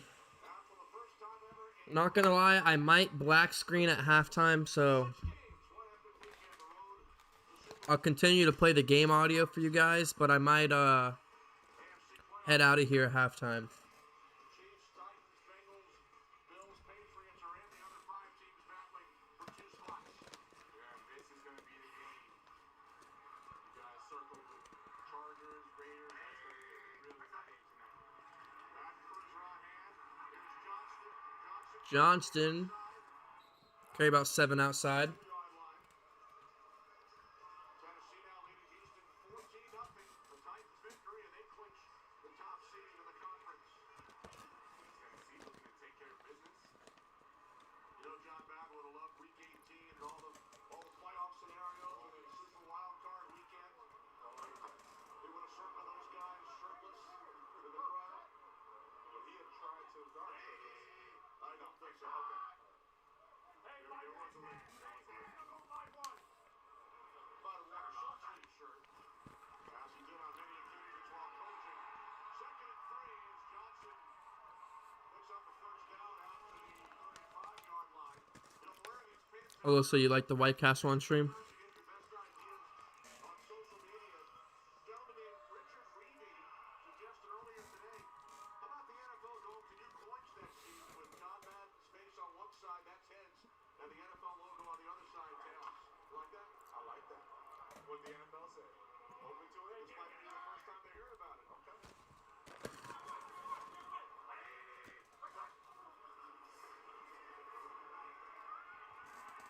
Keenum in trouble. Lost the football. Might be a fumble. Bengals recover it, and it will be taken in by Trayvon Henderson.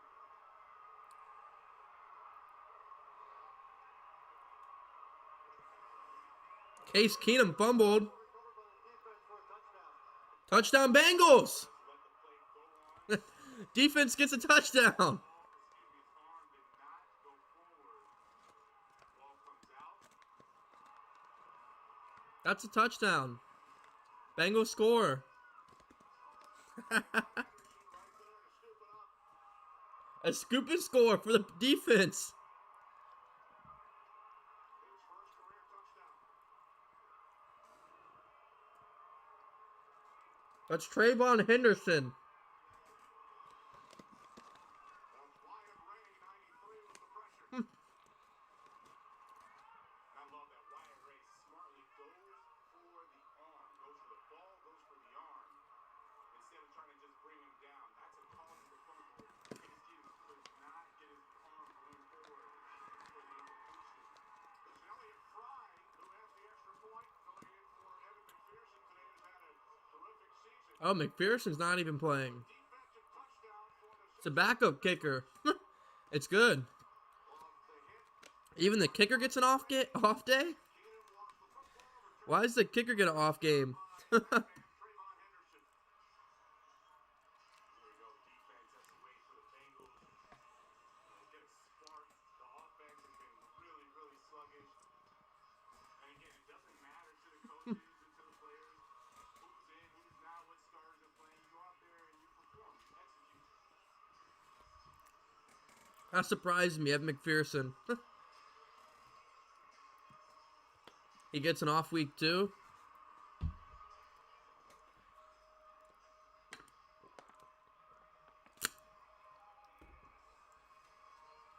Zach Taylor's Bengals. The offense, 6 possessions, 6 punts. Defense comes up with their first score of the day.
listening to Madden.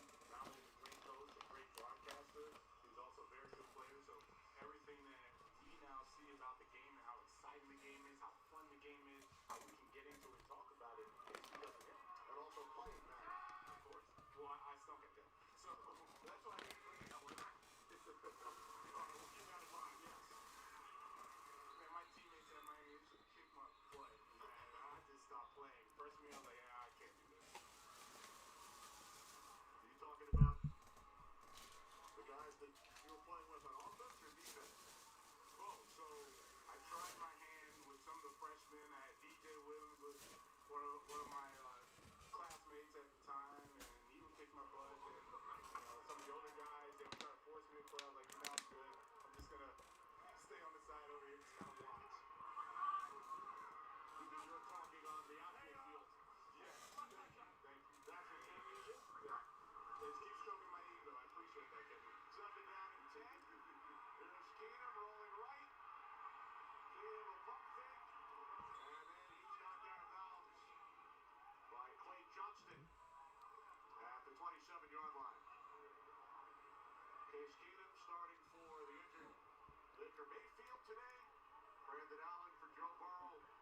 On the other side, Battle of Ohio. Both franchises founded by Paul Brown. Great history. Yes. It doesn't look like the Browns any rush are in any rush. They'll call a play before the 2-minute warning. I'll be right back. Hold on. Let's not forget that first game, first time they played, the Browns took it to the Bengals. Looking to continue that success today.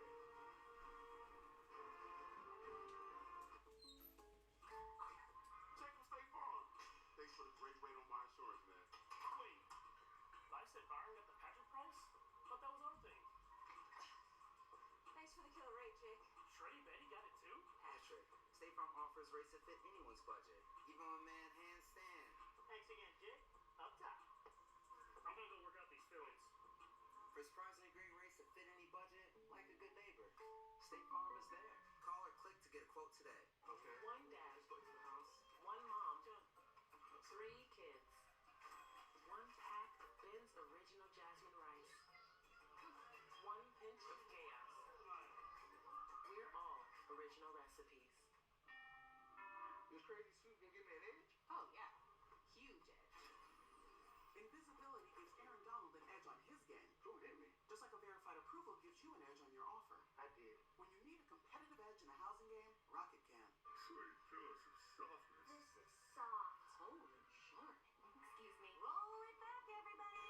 Charmin Ultra Soft is so cushiony soft, you'll want more, but it's so absorbing, you can use less. Enjoy the go with Charmin. Playback! The feel-great event of the holidays is still in theaters. I love you! And now it's hit home too. Oh boy. Scene 2, rated PG, in theaters and on demand now. This winning smile moment brought to you by Invisalign Aligners. In Tampa Bay in Week 15, the Saints' 7-time Pro Bowl defensive end Cameron Jordan had a pair of sacks, including the 100th of his career, and was a key part in New Orleans' shutout win against the defending Super Bowl champions. And for your own winning smile, get doctor-recommended Invisalign Aligners, used by more than 11 million people worldwide. Invisalign Aligners, transforming smiles, changing lives. Rise at halftime coming up with Kurt, Terry, Howie, and Michael. Number 1 seed of the NFC, the Packers. Jonathan just circled the gentleman wearing the number 17 Charlestown Chiefs jersey from the iconic movie Slapshot. We send our best to Steve Carlson, who played number 17, Steve Hansen in the movie, undergoing cancer treatments, hoping to have his last radiation next week. So good luck to Steve Carlson. Yes. Prayers up, prayers up. Good luck, Steve. Wishing and hoping for the best. Always great to see Charlestown Chiefs jerseys in the crowd. Got an NFL game. Third down and 8. Cannon to the outside, caught by Jarvis Landry for a Browns first down. All the way out to midfield. 22-yard catch and run. That's Jarvis Landry purposely going into motion. Going to run this out route. As he goes up, comes right back outside, working on the just a really good job, Jarvis Landry and Case Keenum connecting. From midfield on first down, it's Johnson. Scored a touchdown earlier. Down to a minute 20, and look at what the Browns have been able to do in the final 2 minutes of the first half this season, plus 36. They've been really good, really effective. Try to get those 2-for-1s. And Cleveland will get the ball first in the third quarter. This is tight end. David Njoku. Where to go to school, Jonathan? The U. First round pick. All right. You know, Miami just beat number 2 55 seconds left. on their turf. They went for the Hurricanes here. Serrated him on the sneak. Quarterback sneaking, they got it. Up a first down. And timeout taken by the Browns. 47 seconds on the clock. What's coming up at halftime? Kurt Menefee. Oh, wow, that's huge. I appreciate that. Thanks. Ooh. What is it? Oh, dude, I just got off the phone with the GM. The Verizon halftime show. It's coming up. That's huge, right? We're going to have highlights of the playoff picture. How about that? That's cool. Yeah, that's... Oh, I got something even bigger. My lunch is here. My lunch is here. We'll see you at. So, I'll let you guys know. So, for halftime, I'm going to black screen again. I'm going to move the audio closer. So, if you guys in the second half want to listen to the audio, it's going to be more clear in the second half for you guys.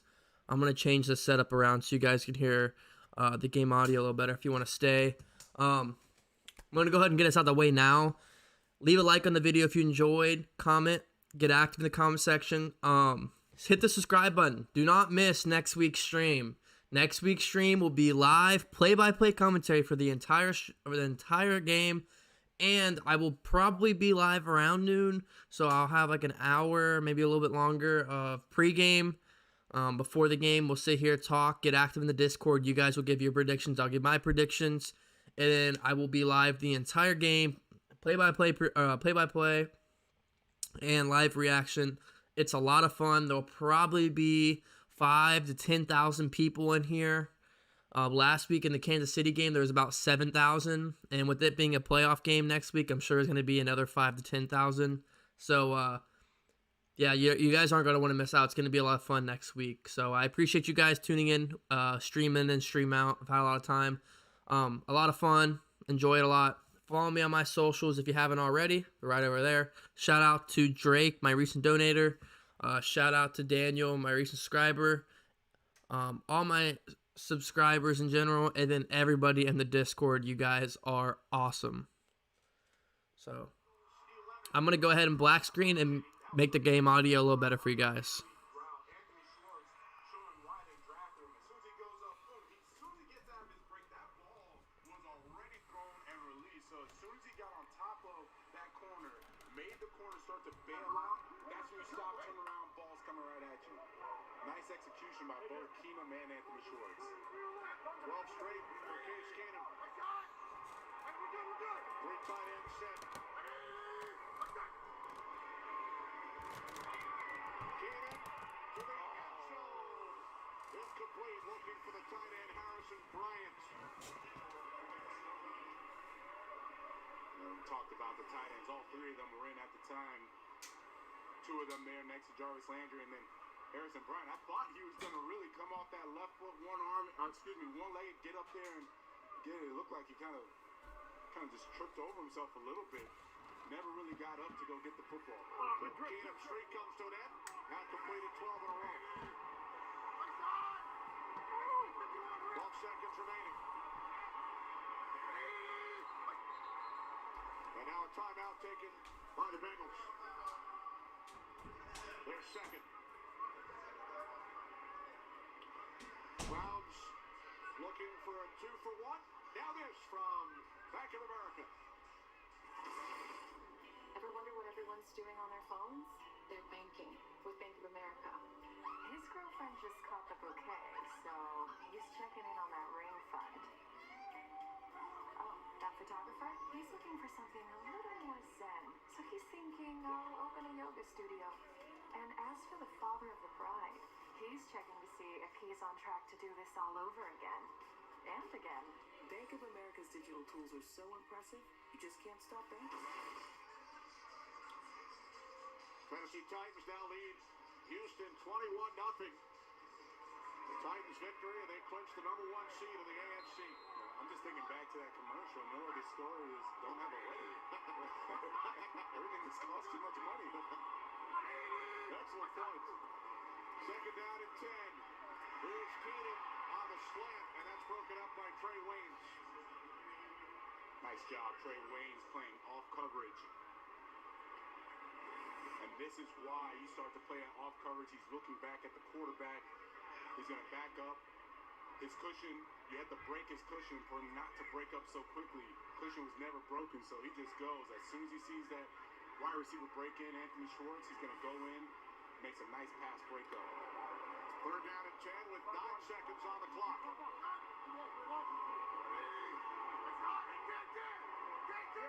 good. They might go to that same route combination they had on that first and 10, excuse me. Keenan to the end zone. This one is picked off and taken back out. The interception of Keenan in the final seconds.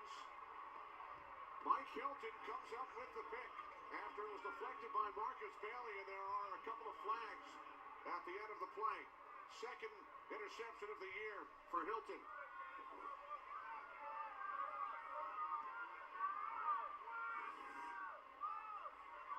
You're going to watch. There's Bailey, got the hand on definitely gets the hand on it. Leads to the Mike Hilton interception. Personal foul. Cleveland number 77. That 15-yard penalty will be enforced on the second half kickoff. First half's over. Oh, man, what a missed opportunity. When I watch Austin Hooper and Harrison Bryant, one of them ran the wrong route. Like I said, expecting that Harrison Bryant was going to run that same route before for a possible touchdown. Hilton comes up with the pick. First half stats brought to you by State Farm. Mark Chase setting the franchise record for receiving yards in one season early in this game for Cincinnati. 0 for 6 on third down. Bengals with a defensive score. They trail the Browns 14-7 at the half. Time for the Verizon halftime. Here's Kurt. Welcome to the Verizon Halftime, the official 5G network of the NFL. Welcome to the Verizon halftime. Browns up by a touchdown as we catch you up on the rest of the action here in the final segment of the regular season. All right, Pittsburgh Steelers and Ben Roethlisberger's, well, they're hoping to keep their season alive. Still got a chance to make the playoffs. Tyler Huntley fumbles the snap, then gets hit, fumbles again. Ball is recovered by T.J. Watt. He's credited with the tackle, not the sack. 3-0 Pittsburgh at this point. And then Tyler Huntley is sacked by, you guessed it, T.J. Watt. Watt ties with 22 and a half sacks. I left that for you. I just couldn't go there. Just couldn't say it. Two here. Tennessee with a win would wrap up the #1 seed taking on Houston. Bursker, there's a nice crossing route. Actually, the 1 and 2 receiver to the strong side were covered. Nice job by Huntley coming back and finding Bursker for the touchdown. This is just a hitch to A.J. Brown. Just turns out the big receiver, lots of speed. 14-yard touchdown. Tennessee looks like they're going to have that home field advantage right now. 21-0 over Houston. Colts at the Jaguars. Frank Wright, head coach of the Indianapolis Colts, hoping to get this victory and get into the playoffs. But my God, Trevor Lawrence, the rookie out of Clemson, the first pick in the draft, gets Laquan Treadwell, corner lined up inside, easy outside touchdown of 2 yards. 13-3 Jacksonville on top of Indy. And then the Packers have clinched the #1 seed. And on a trick play, Tom Kennedy throws it to Khalif Raymond for a 75-yard. 75, that's my man Howie Long's number. Howie, I've never seen you run that fast, but I'm sure you know maybe you haven't. No, but you could. It just depends on who's chasing you. 7-0 Green Bay and Detroit.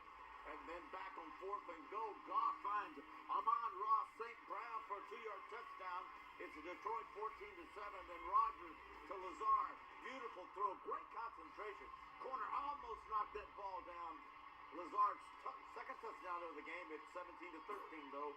It is Detroit on top of the visiting Green Bay Packers. All right, and both Washington and the Bears with leads on the road. And just for the record here, T.J. Watt tied Michael Strahan's sack record. You were writing notes down at that time, so I don't know if you heard it. So just give you a chance to say something about it. No, congratulations to T.J. Watt. An incredible season, 22 and a half sacks. Well done, young man. Congratulations. All right, see, we were in tape, and he was taking notes. You didn't have hear. that he did it in 17 games. No, so anyway, Howie, let's talk about this game. Since That's the kind of guy he would want to tire. Exactly. Yeah. Case Keenum in for Baker Mayfield, playing well early. Showing some athletic ability here on the scramble for 10 yards. Nice job by him. Nothing there. Bootleg off play action pass. He hits Donovan Peoples-Jones for 22. Then here, play action pass. Hits Jarvis Landry, 26-yard TD on a deep drag. Looked good early, but at the end of the half, miscommunication with the receiver. I think he ran the wrong route. I wasn't sure where he was throwing the ball, and after the replay, you could see they weren't on the same page. All right, that game has another half to go. Afterwards, it's America's game of the weekend. It's a big one for both teams. San Francisco, George Kittle and company, with a win, get into the playoffs in the NFC. Jimmy Garoppolo will start at quarterback as they take on the Rams team. Michael, that if they win, winds up winning the NFC West. Yeah, you know, the Rams have had the 49ers have had the Rams number. And this all boils down to the quarterbacks. Because Garoppolo, he's winning. But for some reason, everybody's not in love with Jimmy Garoppolo. But if they lose this game to the Rams and the Saints beat the Falcons, the 49ers are out of it completely. But on the other side of it, for the Rams, they can go from the number 2 seed and having 2 home games to number 5 seed and being on the road. So there's a lot riding on this game. The biggest game of the year for both of these teams. Comes down to buckling your chin strap if you're the Rams defense, because the 49ers ran the ball 44 times. It's about being physical. Who's the most physical team today? And who can handle the pressure? Because for these quarterbacks, who can handle the pressure the big moment? So it'll be a fun one to watch. 49ers and Rams later on today. But first, the second half of your game from Cincinnati. Curtis Johnson with the Verizon play in the first half and his touchdown. America's most reliable network is going ultra, with Verizon 5G ultra wideband now in many more cities, so more and more people can do amazing things. Verizon is going ultra, so you can too. Tomorrow. I just have a couple questions. Your son is sick. I can help you. The Cleaning Lady is an intriguing, Don't do this. What other option do we have? an unpredictable series you can't miss. I did what I did to save my son.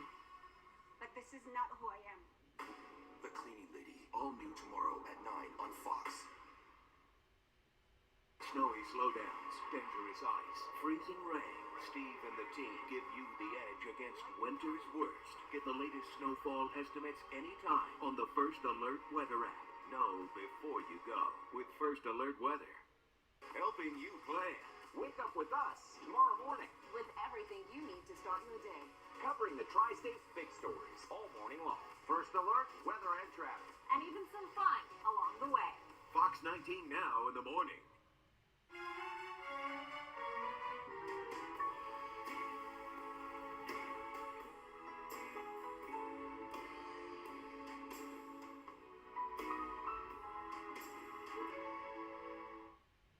If back or neck pain is keeping you from doing the things you love, the team of experts at Mayfield Brain and Spine can help.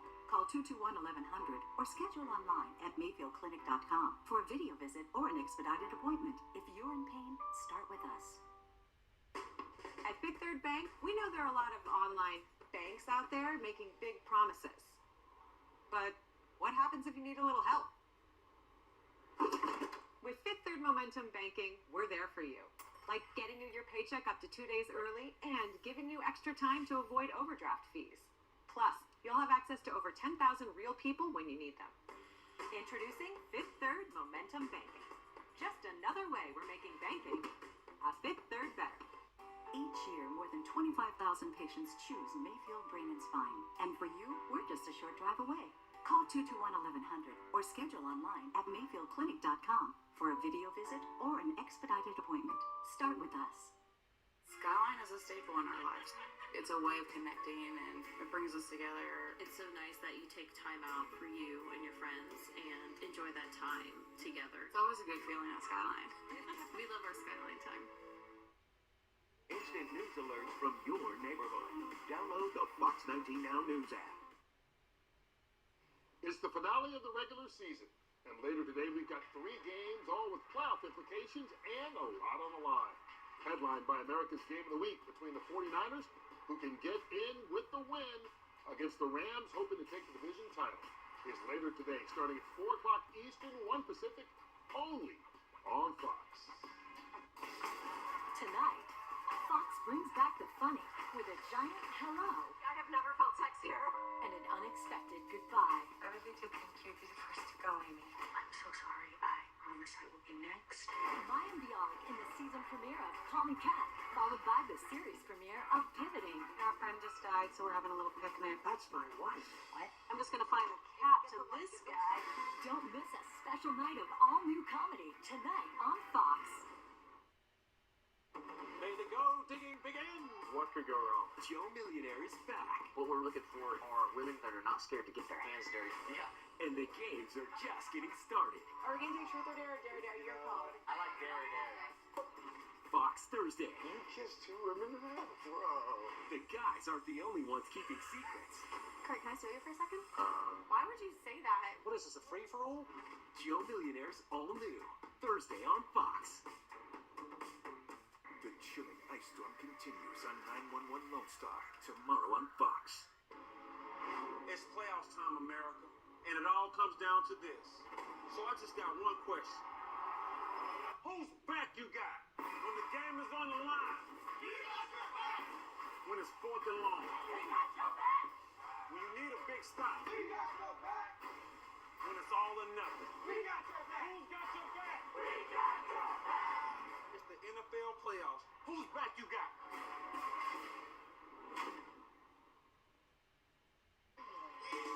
Sensational rookie Jamar Chase of the Bengals set a franchise record for receiving yards in a single season early in the first half. Bengals trail the Browns 14-7. Second half coming up next.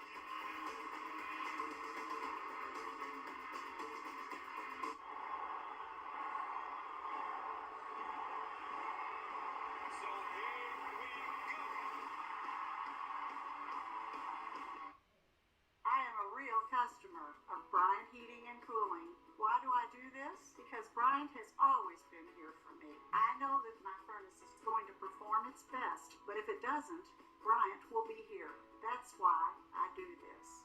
For the freshest, highest quality hand-cut meats in town, there's only one choice. Lear's Prime Market. Steaks, chops, gourmet burgers, sides, appetizers, and deli salads. Craft beer, wine, and state liquor. Lear's Prime Market in Milford.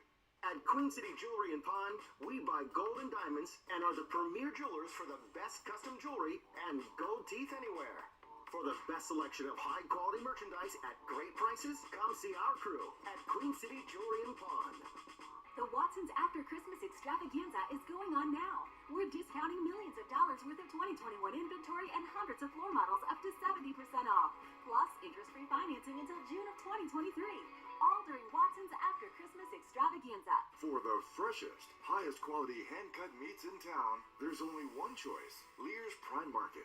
Steaks, chops, gourmet burgers, sides, appetizers, and deli salads. Craft beer, wine, and state liquor. Lear's Prime Market in Milford. I wanna ride to the ridge where the view commences. Gaze at the moon till I lose my senses. My heart stays on the road 'cause I can't stand fences. Don't fence me in.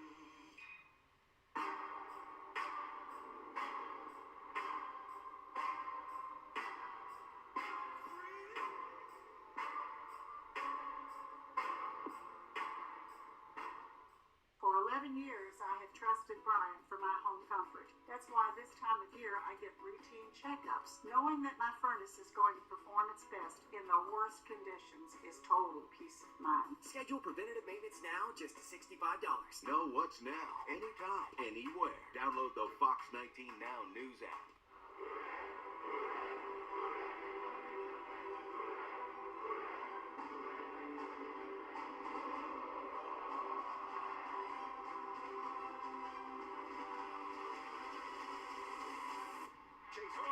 Field. Touchdown! Bengals! McPherson. The kick is good.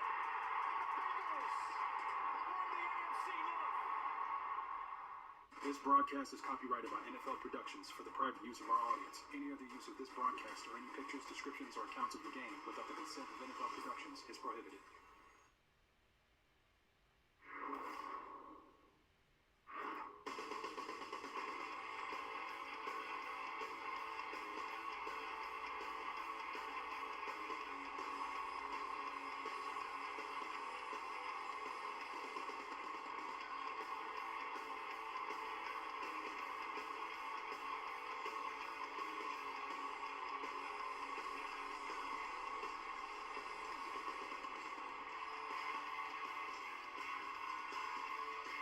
Today's game flow brought to you by Progressive. With the Browns leading the Bengals 14-7. Cincinnati will kick off from the 50-yard line following the penalty at the end of the second quarter. Battle of Ohio here in Cleveland. Cincinnati Bengals headed to the postseason. 6 potential opponents for the Bengals next weekend. What do you think of their chances? Well, I think they have a very good chance with Joe Burrow, of course, at the helm. Jamar Chase, we talked about how awesome he is. One thing I am concerned with is protection. Joe Burrow's been sacked 51 times. He's been hit about just as many times, and the protection still isn't there today, right? And we're talking about simple sets of the protection. Slide left, slide right, and then be able to actually to get the quarterback time. So that is one thing I am concerned with going into the playoffs. All right.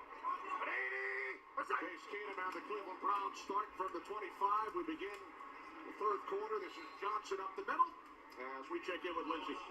Thanks, Kenny. Yeah, Zach Taylor, Bengals head coach, he was saying sort of what Vilma was just alluding to, the fact that they've got to get momentum going on offense. He said he's extremely happy with the defense right now, creating those 2 turnovers, but he also said guys simply have to help Brandon Allen out. Now, for the other side, Kevin Stefanski, he said we simply have to hold on to the ball.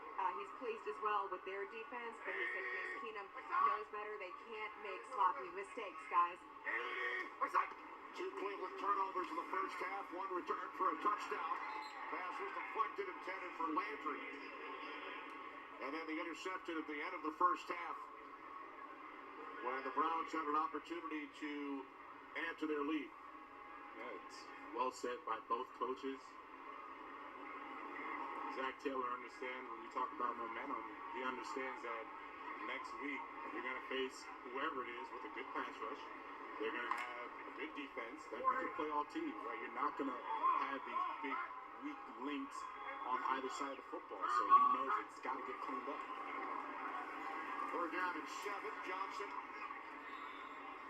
out to the 33. Lois Spence made the tackle. 3rd down and 2. It was 3rd down, so now the Browns will punt it away. Now 4th and 2 as Taylor drops back deep. And boy, that stings. So you talk about opportunities. The Browns were in the red zone to end the half. Could have come away with a minimum 3 points and then start the second half to be able to get on a nice drive. And that's where you can almost kind of put these games away, right? That's what some of the good teams do.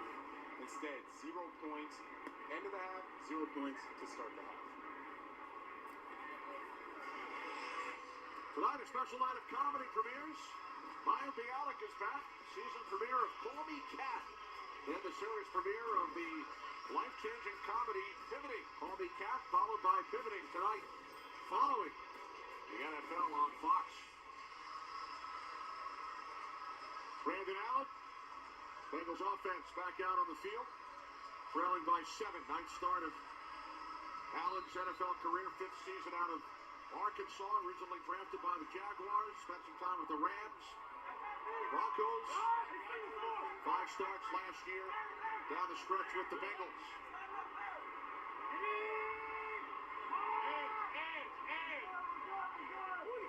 Hey, Beefo.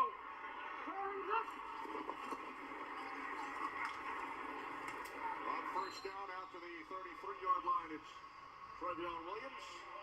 Anthony Walker made the tackle. Bengals only 65 yards of offense, Jonathan, in the first half. Their defense picked up 64 on the 2 returns. Yeah, defense is the reason that it's 14-7 still in this game. If not, it could have gotten out of hand very quickly at the end of the half.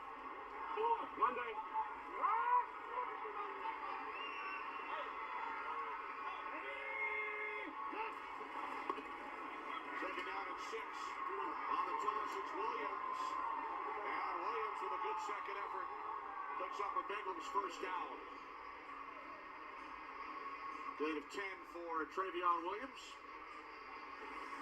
Travion Williams really running his legs, and I honestly don't know what Greedy Williams was doing, number 26 for the Browns.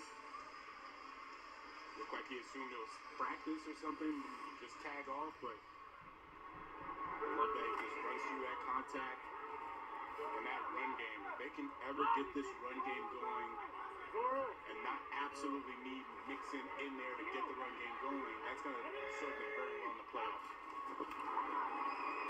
Off the fake to Williams. Allen's pass caught and taken out to midfield by Stanley Morgan. To the Browns' 48-yard line, a gain of 8. And you talk about this Cincinnati offense. The coordinator is Brian Callahan, working under Zach Taylor. That name sounds familiar. How come, Kenny? Why does it sound so familiar? His father, Bill, on the other side. There's Bill Callahan, the Browns' offensive line coach. He's had a terrific coaching career, both in the NFL and at the collegiate level. Second down and 2. There's Williams again, and Bill Callahan was Zach Taylor's head coach in Nebraska. And Zach was the Big 12 Offensive Player of the Year back in 2006. There's Bill on opposite sides of the field today, but Bill's son Brian working closely with Zach in Cincinnati. Said he was the biggest influence in why he became a coach. Right. Taught him how to really coach up the rhythm of an offense, the rhythm a quarterback needs. And if you think Bill Callahan's a slouch, you just look at the Pro Bowlers he has on that offensive line. And that's from him coaching, knowing how to draft the right guys, sign the right guys, coach them up to run this game. Run the ball.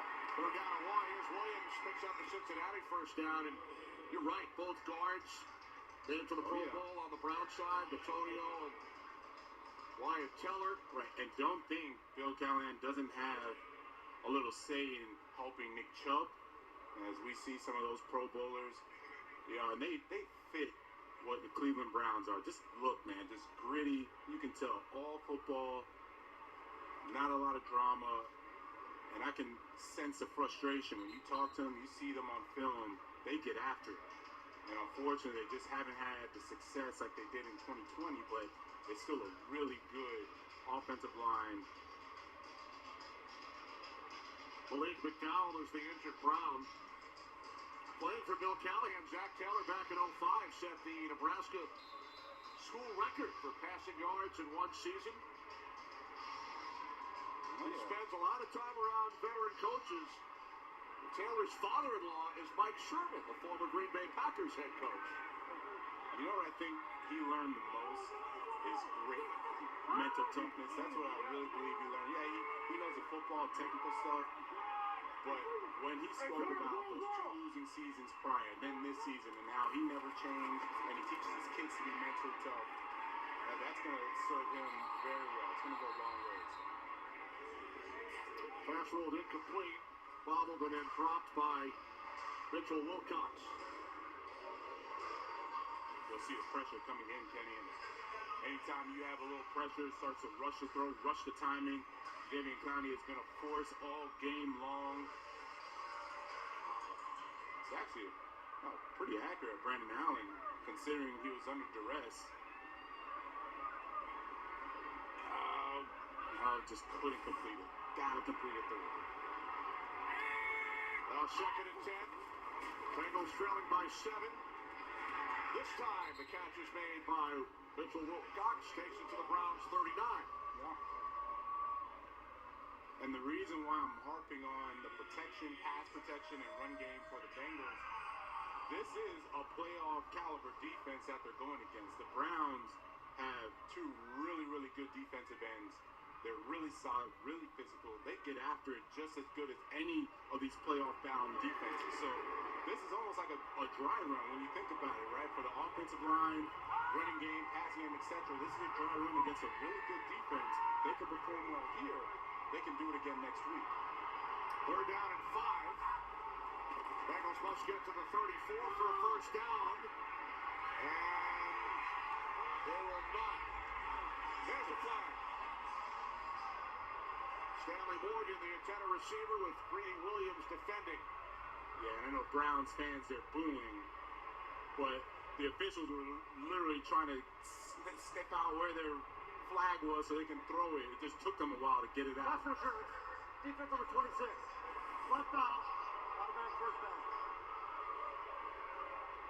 Yeah, the fans are booing less because it's a legitimate PI, pass interference, more because it just took forever. But look at the official up top. He's fumbling around in his little pouch there trying to figure out, all right, where's my flag? Where's my flag?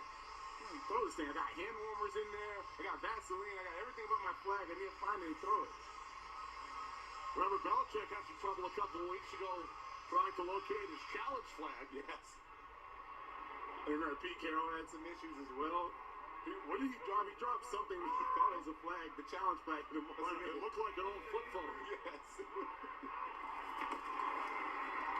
From the 23-yard line, it's Williams.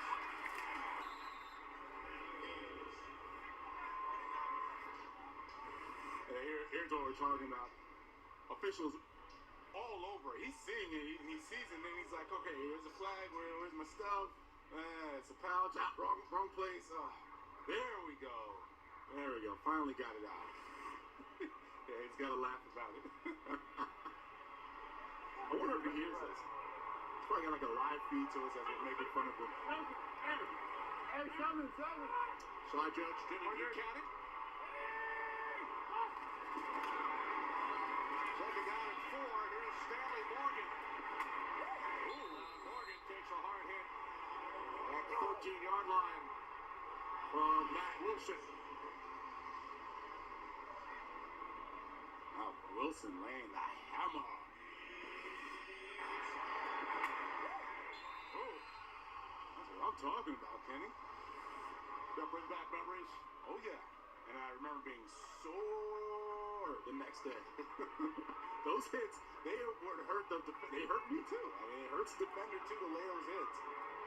But that's good football. More first downs on this drive for the Bengals in the entire first half. It's their deepest penetration. Play clock was winding down. Cincinnati calls timeout. Cincinnati.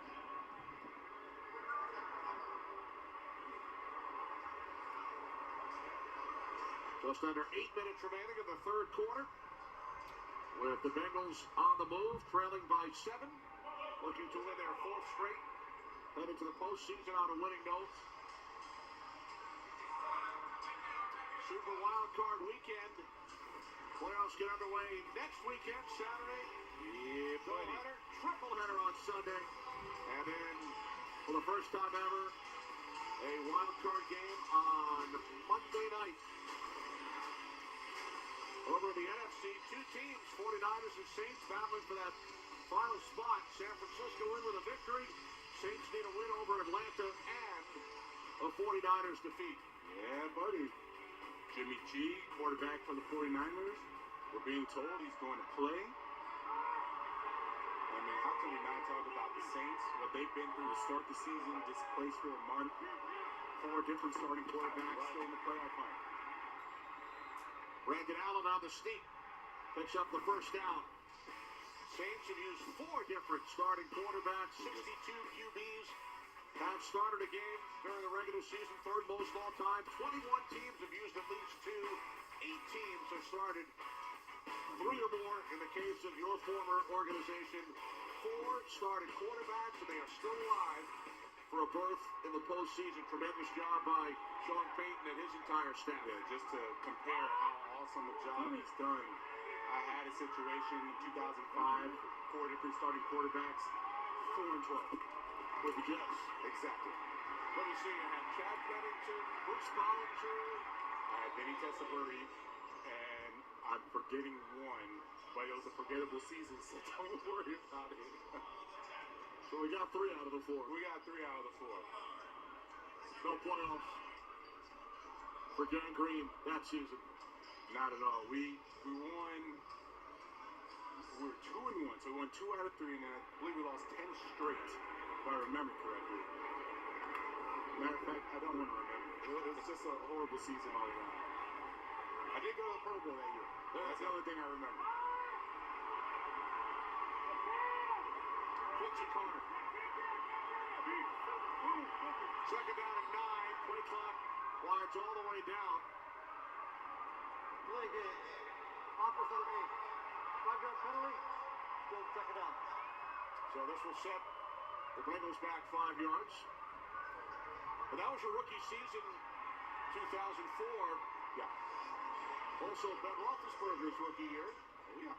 He was drafted number 11. I was drafted number 12. We had two really, really good matchups, regular season.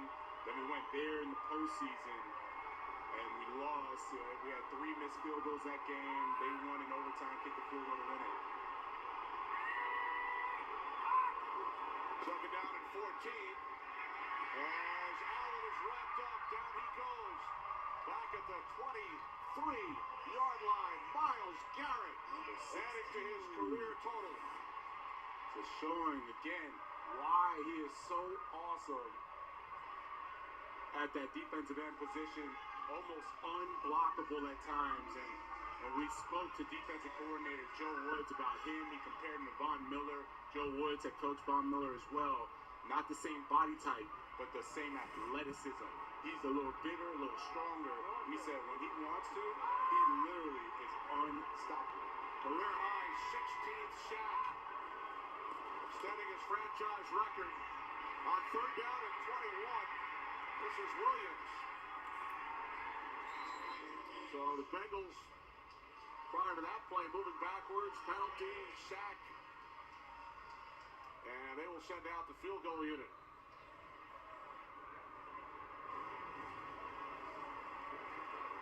That's the right guard, Hakeem Adeniji, slow to get back up.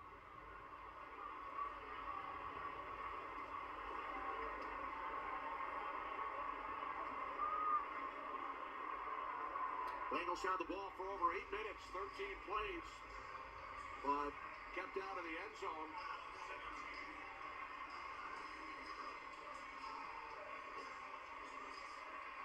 I did like the drive, though. I like that they were testing the perimeter of the Browns. They had some nakeds and boots.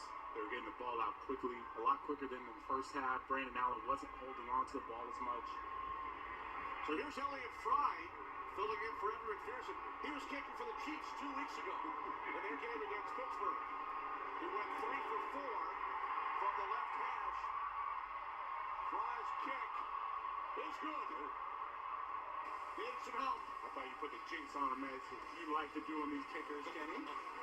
Fry from 36. Browns keep the Bengals out of the end zone. 4-point game in Cleveland. Are you kidding me? I'm getting sick of the industry. Oh, please.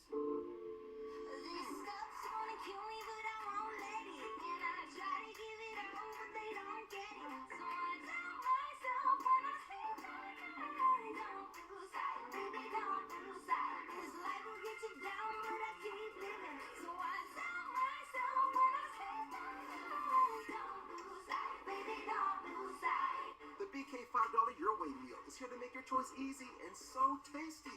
Go straight to the Double Whopper Jr. with piping hot small fries, 4-piece crispy nuggets, and a refreshing small drink. Can you believe you get all this for only $5? The $5 Your Way meal, only at Burger King. Oh, here it goes. Okay.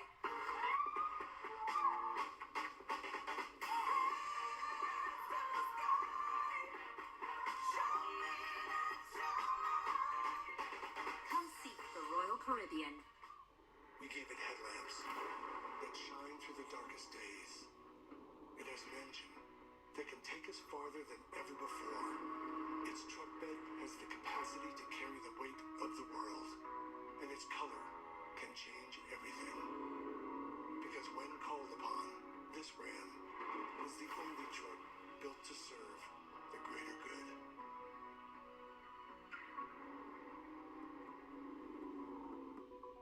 Wednesday, Gordon Ramsay is back with TV's biggest new hit, where these chefs need to cook next level. Something smells like it's burning. This is another level of anxiety. Understand and the competition. That's gonna be bad. Next Level Chef, Wednesday at 9, 8 Central on Fox. Congratulations to Doug Deacon. What a career. Today, his final game in the Browns broadcast booth. He's been with the organization for 50 years as a player, broadcaster, team ambassador with his partner, Jim Donovan. He played in 203 consecutive games at left tackle, and they named the radio booth after him today. Yeah, and I love that the fans, they all stood up, turned around, clapped for him, cheered for him. What a feeling to be able to go off the way he is, the fans appreciating his 50 years with the team. That's just the loyalty, more than an ambassador, right? It's like he embodies the Cleveland Browns. That's what they are. Absolutely. Congratulations to Doug.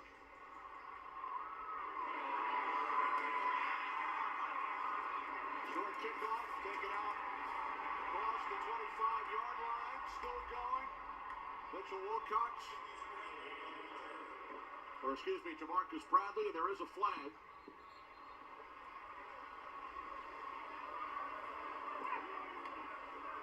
Here's the return. Holding. Receiving team number 25. 10-yard penalty. First down. So this will set the Browns back. Look at Baker Mayfield. Since 2018, most interceptions thrown in the NFL. Record of 6-8. As a starter this season, will undergo shoulder surgery in a couple of weeks. Yeah, that torn labrum is no joke, and I understand it's on the non-throwing shoulder. But I've been through that. It is a beast to deal with. Mayfield led the Browns to the postseason last year. As Keenum throws near side, Harrison Bryant makes the catch out to the 29-yard line. All right, so tell me about it. Torn labrum. Yeah, so in 2005, I had a torn labrum and played through it as well. And, you know, it's really a tear of the ligament here, the tendon.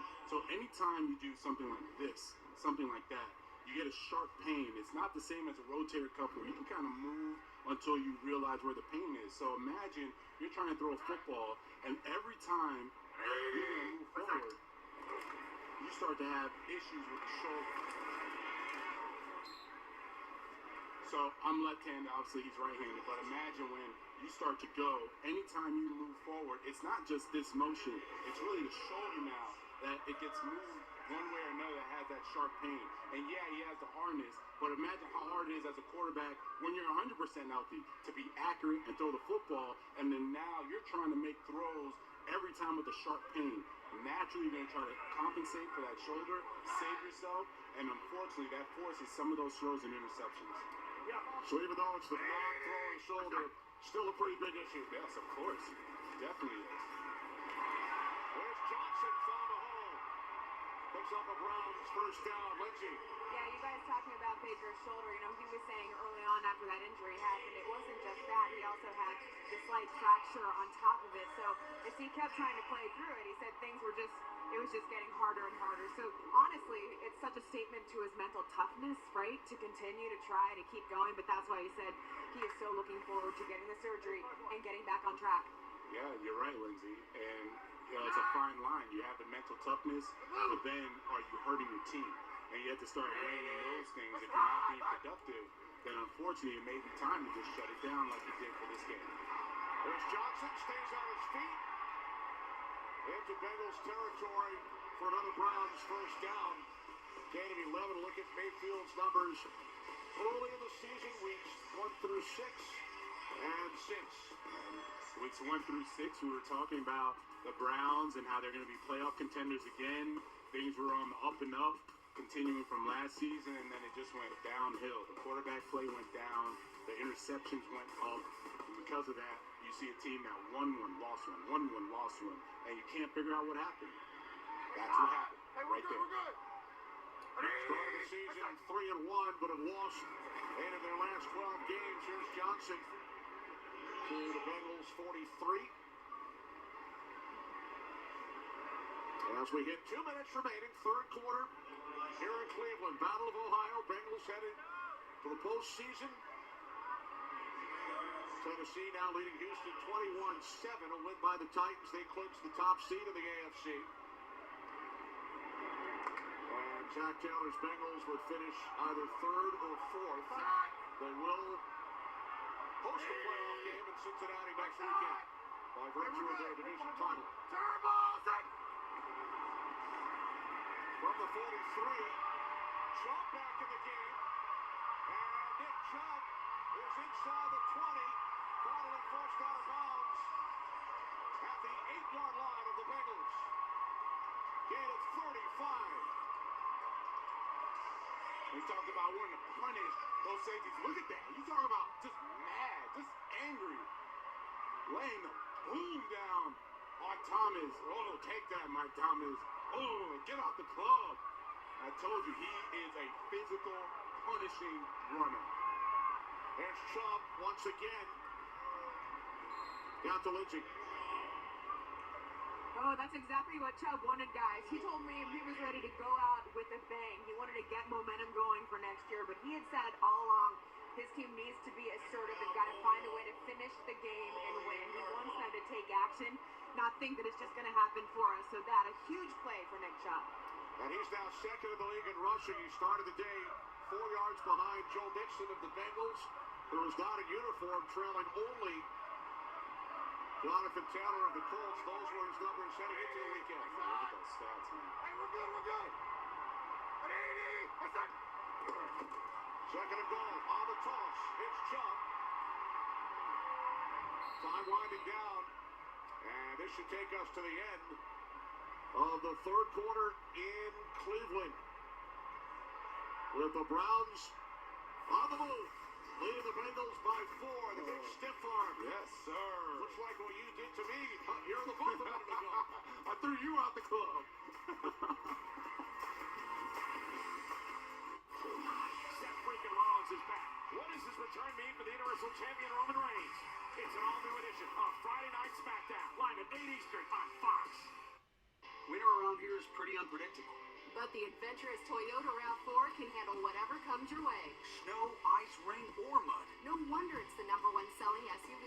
And it comes in a hybrid that gets 40 mpg. With the most advanced safety features and standard equipment. Now, during Toyota's Winter Savings Event, get 2.49 APR financing on a new 22 RAV4 or RAV4 hybrid with 2 years no-cost maintenance included. It's pretty easy to see why RAV4 is #1. Toyota, let's go places. I'm Bernie Marino. I'm a pro-Trump legal immigrant. We came to be Americans. Illegals come because of the freebies. Free money from Biden and to take your job. Free passes for crime because Democrats want their vote, all while bringing drugs and God knows what else into your neighborhood. They're changing our nation. Let's stop them. Build the wall and make English our official language. Let's defend our country. I'm Bernie Marino, and I approve this message.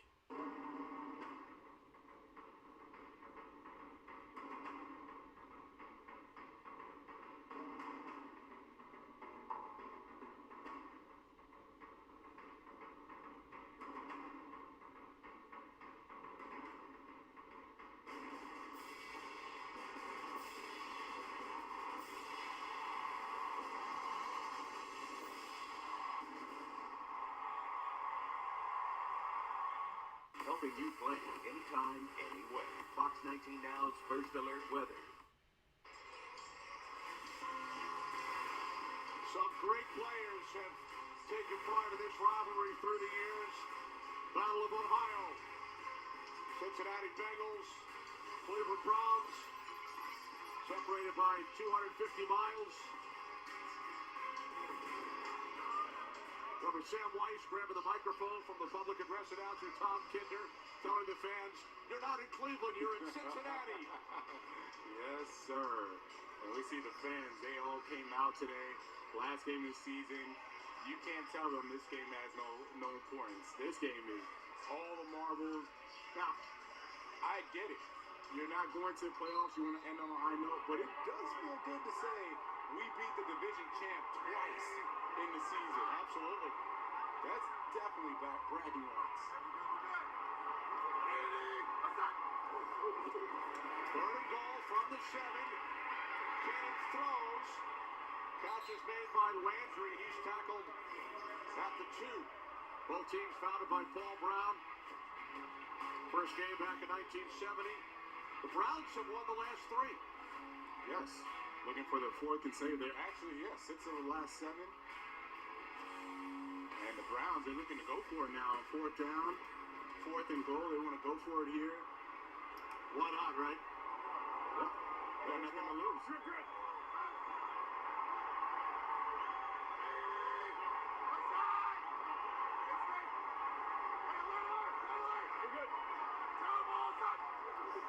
On 4th and goal, King throws, and that's incomplete. He was looking for Peoples-Jones. He had him. Just a little bit behind. The timing was off. Oh, this is a missed opportunity for the Browns. It's amazing. He's talking about motorcycle insurance, and people love it. And of course, they love the savings they're going to get with Geico, but it goes beyond that. You deserve to save. Heard that before. You deserve to save. I know. I need you to hear me. You deserve to save. I deserve to save. I mean, he has a way of making you feel seen. Bundle car and motorcycle insurance and save at geico.com. Can I ask you a question? Am I out of focus? You're fine. Yeah, but I'm all blurry. Oh, you're supporting cast. What? The camera's focus is drawing the audience's attention to this scene's most important character. Me. So by shifting the focus, now you're blurry and I'm sharp. It appears so. Guess that makes me more important than you. No, it doesn't. Hey, Fridge, did you know Auto Trader lets me shop for cars by monthly payment? So I know what I'll pay before I buy. Cool. Was that a refrigerator joke? Keenan, chill. All right, just stick to making ice. I didn't mean right now. It's a touchdown, football fans. Come into Arby's now and touch this brisket, bacon, and beef dip down into a cup of au jus. Arby's, we have the meat.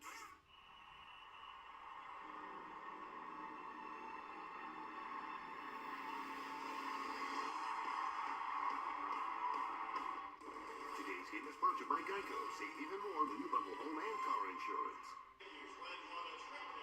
Back in Cleveland with the Browns leading the Bengals by 4. Well, I was 9 the last time we won a playoff game. I am now 40. I don't think very many people on the team were even alive the last time we won a playoff game, so it's pretty exciting around here.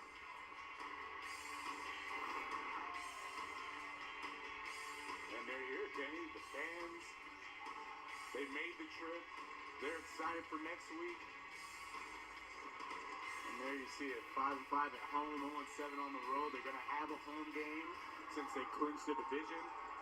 Lost both times to San Francisco in the Super Bowl. And I actually wonder, if they win, I want to be in Cincinnati for that. That town is going to go crazy. By the way, that gentleman was 9. You were 8 the last time. Stop dating me. The Bengals want to play off. You're like 65. Stop dating me. No. Not even close. Not even close. There are some crazy things happening around the league, and when you look at the scenarios here in Week 18, Colts are losing to the Jaguars 23-3 as they begin the fourth quarter.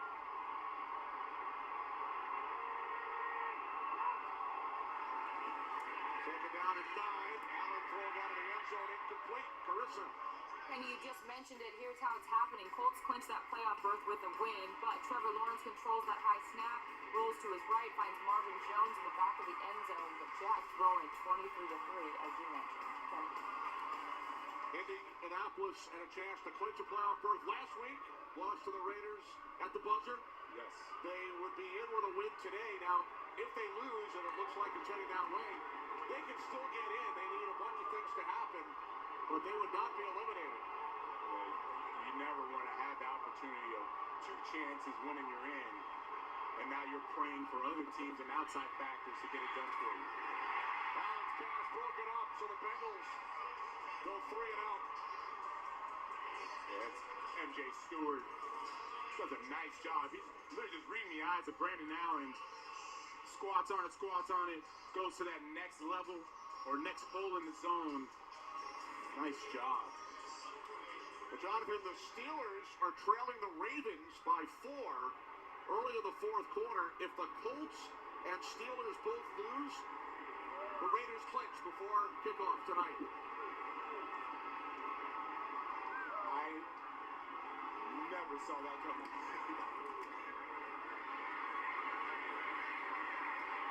From the 48-yard line into Bengals territory, ball comes loose. Peoples-Jones coughed it up. And it's recovered by the Bengals. That's the initial signal.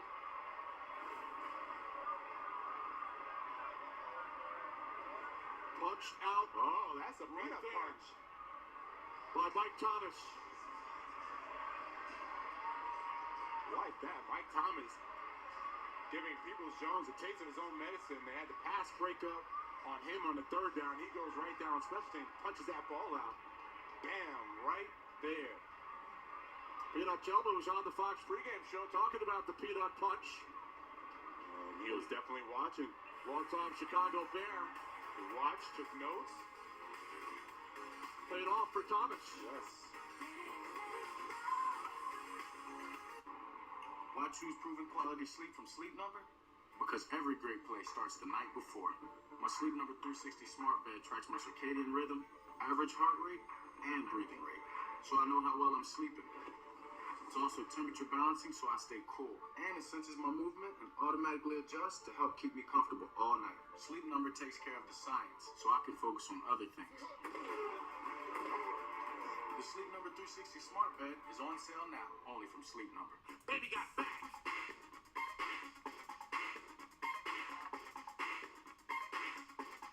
Unlimited cashback match, only from Discover.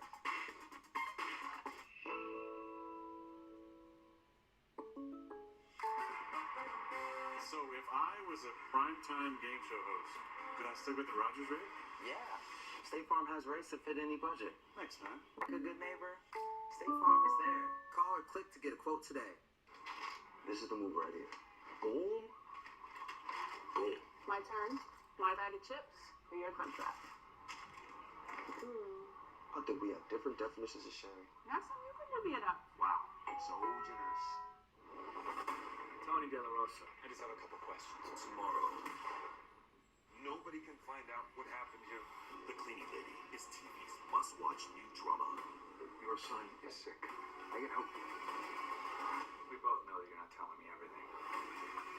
Don't do this. What other option do we have? An unpredictable series you can't miss. I did what I did to save my son, but this is not who I am. The Cleaning Lady, all new tomorrow at 9 on Fox. Well, during the commercial break, the officials reversed the initial call. It will be Browns football. Yeah, we see Mike Thomas with the peanut punch. But then it's really A.J. Green, number 38 for the Browns. He's the one that gets in there and recovers it. Not sure why the official was signaling the other way, but either way, they got it right, but that was a tremendous effort. After Thomas punched it out, That was perfect execution by Thomas, punching that ball out. so Keenan and the Browns start from the Bengals' 46-yard line with a 4-point lead early fourth quarter. Johnson to the 43.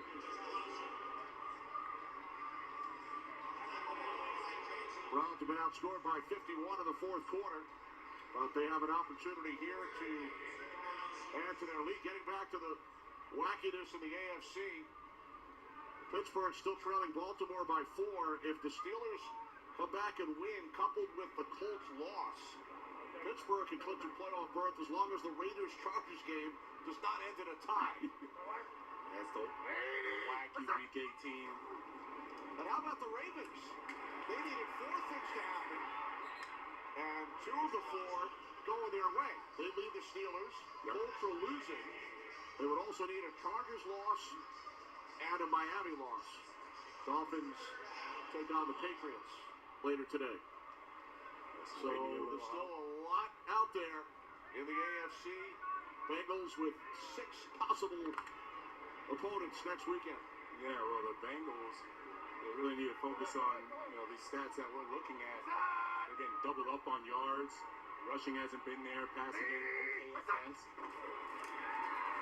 3rd down and 1, and Johnson will move the chains, picks up a Cleveland first down. We talked a little bit earlier about your draft class mate, Ben Roethlisberger. How about his career numbers against the division rivals? The King of the North, King Big Ben.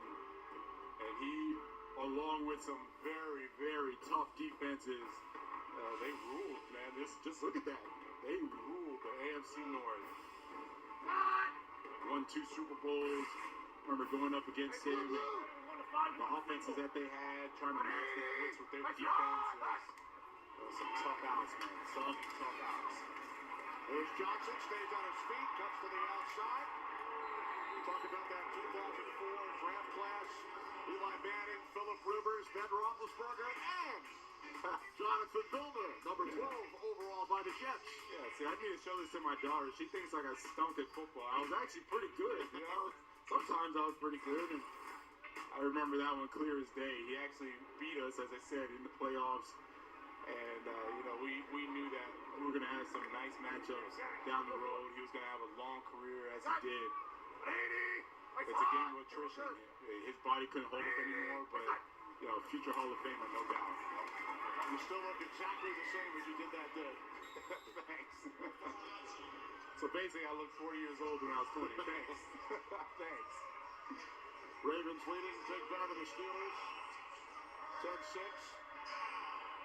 Nice wacky Week 18 AFC matchups.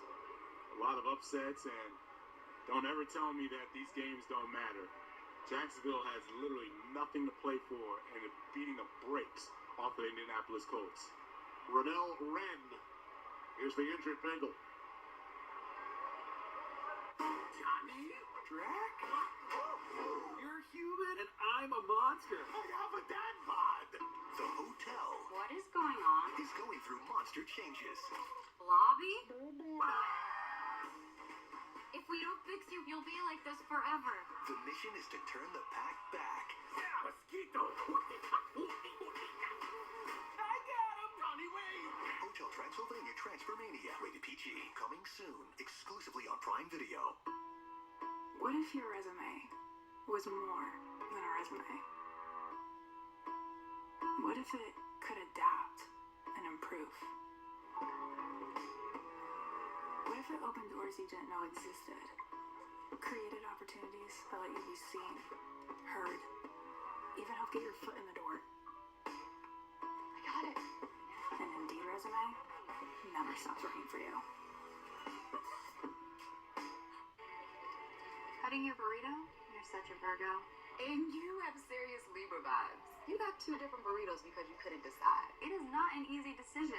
Exactly what a Libra would say. Says the girl who cuts her burrito. At University of Phoenix, we have scholarships for everyone hard at work, no matter where you work. Get up to a $3,000 scholarship, starting with your first course. Explore your opportunities at phoenix.edu. Let's go! DK! We're not about to let you freeze to death out here! Severe hypothermia. We need to find his father. All new 911 Lone Star. Tomorrow on Fox. Drama throughout the day in the AFC. Teams still battling to get into the postseason. Titans going for that number 1 seed. Bengals heading to the playoffs. And how about Houston? They've scored 18 consecutive points. They trail Tennessee 21-0. So a Houston victory, and Cincinnati, they would have to win as well. Still a shot at that number 2 seed and a potential second home game for the Bengals. Well, the offense has to get going. Defense has been helping out. as much as they can. You know, they only have 100 yards, less than 150 yards. I know that offensively. So if they're going to win this game, offense has to make something happen when they get the ball again. Hey, we're good. Case Keenum says we're good. Takes the snap, hands it off to Johnson. And Johnson is down inside the 18-yard line. Lindsay. Number 68, Tupou for the Bengals. We can tell you guys that he has been declared out. Josh Tupou, defensive lineman for Cincinnati. He will not return. He was slated to get a lot of action today. They wanted to see him, some of these young guys, really get in there and perform and see how they can do it.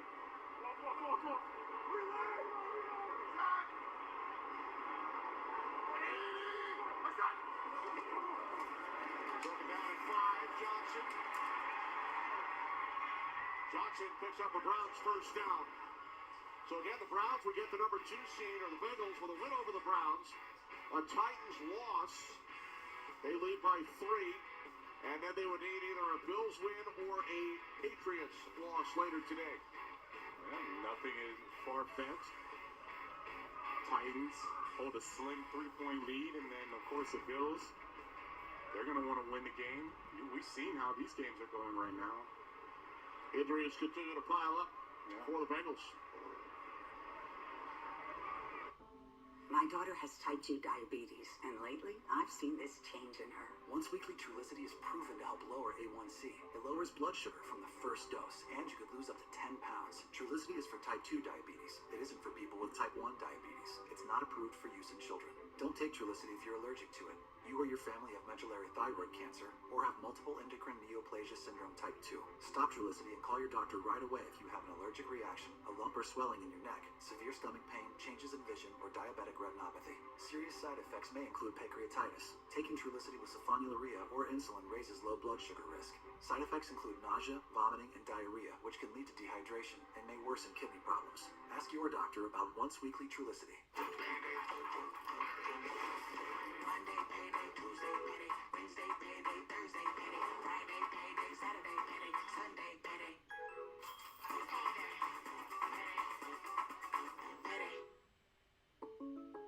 Jake from State Farm. What's good? Oh, Patrick? Nah, fam. Just your typical sneakerhead working here for the employee discount. But speaking of deals, I heard regular guys like me are getting the Patrick price. That can't be real, right? Listen, State Farm offers rates to fit any budget. Even yours, typical sneakerhead. Wow. Just anyone now? Yeah. Man, these just sold out then. For surprisingly great rates that fit any budget, like a good neighbor, State Farm is there. Call or click to get a quote today. Paul Scruggs and Nick Johnson lead Xavier into a tight conference clash with Creighton. Saturday on Fox and the Fox Sports app.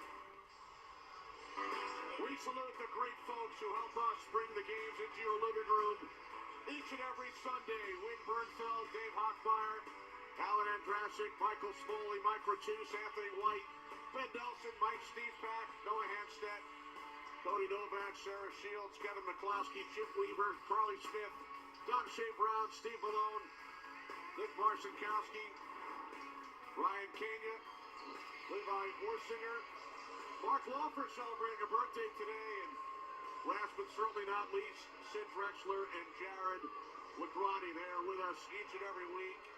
Best in the business. They all do a tremendous job. Yeah, buddy. To put it simply, we got the best crew. So much fun. Here we go. Never a dull moment. Battling the elements on many weekends, although, Jonathan, I know you prefer when we work games in domes, indoor stadiums around the country. If you want to maximize my performance, a dome game is best. I'll just leave it at that. Folks, he is the definition of soft. He passed on the pregame trip down to the field today. No, I opted out of it. I didn't pass on it. I opted out. Second and 10. From the Bengals' 11-yard line. Here's Johnson. Works his way back inside and then is bottled up. Scored a touchdown earlier. Clay Johnston comes up to make the tackle, and Our leader, the great Fran Morrison, along with Director Brian Lilly, Associate Director Caden Pfeiffer, Cody Novak, and here in the booth with us, they do a tremendous job every week. Ben Bowman, Dave Corris. Can't thank them enough. 4th down and 9.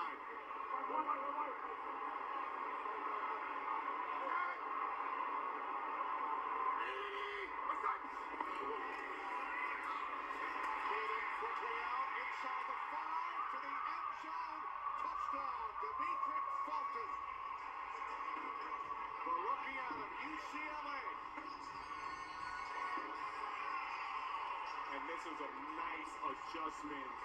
Kevin Stefanski. Surprising, no doubt. I was ready to see him doing jump with the dog pound, but I love this is a flat look defensively. So Kevin Stefanski, instead of trying to meet them or beat them into the end zone, give it to him early. Get your best guy out there, get these offensive linemen out blocking, one-on-one, and nobody wanted to touch him. In for the touchdown. Nice job. Nice play call. Really like that.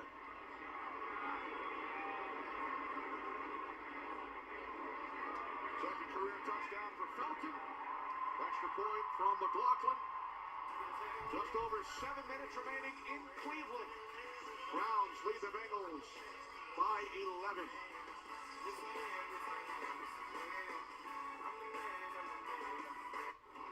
We're getting destroyed out there. We need a plan. I have a plan. Right now, at T-Mobile, customers on Magenta Max can get the new iPhone 13, and T-Mobile will pay for it. I'm talking new customers. I'm talking existing customers like Ronald. The new iPhone on T-Mobile. Let's do it! New and existing T-Mobile and Sprint customers can upgrade to the iPhone 13 on us on our most popular Max plan. Do we have a plan for the second half? Nah, we're gonna get creamy. But we'll be on T-Mobile. We all need help. Just different kinds. Maybe you need a little. Maybe you need a lot. At H&R Block, get the expert tax help you need. Online and in person. Help is here. Does scrubbing feel like a workout? Scrub less with Dawn Platinum. Its superior formula breaks down and removes up to 99% of tough grease and food residue faster. So you scrub less. Tackle grease wherever it shows up. Scrub less, save more with Dawn.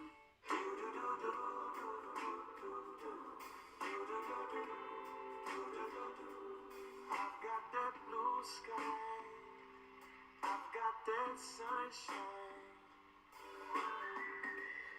It was a tragedy. With knockoff batteries, Little Miss Cupcake never stood a chance. Until Energizer Ultimate Lithium. The #1 longest-lasting AA battery. Case closed. Fox's hit musical guessing game is all new. Oh my goodness! With the biggest surprises. What is happening? It's hitting all the right notes. In all new I Can See Your Voice, Wednesday on Fox. My father has a secret that I'm gonna find out what it is. Tuesday. Angela no longer has a place in this family. We have to stop her. Our Kind of People. All new Tuesday at 9 on Fox. Man, there's Case Keenum looking over the plays, and he took a shot from a wily old vet. Mike Daniels, 10th year in the league, kind of gets rolled up on. Mike Daniels has been having a whale of a game. We haven't talked about him much, but he's been very, very disruptive. What I like the most, there's a camaraderie, right? You compete, you want to win, you're going to fight your butt off, but we're not trying to get injured guys, get out here and have guys hurt. So, Mike Daniels, as I said, 10-year vet, recognizing you play hard as you can to the whistle, nothing crazy, nothing illegal, and it's just, been a good match. Really good matchup. Great stuff. Browns leading by 11. Coming up next, America's Game of the Week on Fox. Playoff spots and positioning on the line. 49ers take on the Rams, Saints and Falcons, Seahawks, Cardinals. Check local listings for the matchup in your area, only on Fox and the Fox Sports app. So huge games coming up later today. Rams clinch the division with a win or a Cardinals loss. The Niners clinch a playoff berth with a win or a Saints You know defeat. why I'm excited? Because the 49ers beat the brakes off of the Rams. Remember that Monday Night Football? They thought it was going to be a cakewalk. Evans able to spin away. Avoided the first tackle attempt. It was all about Stafford and the defense and blah, blah, blah. And the 49ers just waxed them. So I can't wait to see that game. I want to see how the Rams come back after getting throttled by them the first time around. That's Jordan Elliott pointing to his right knee. Yeah.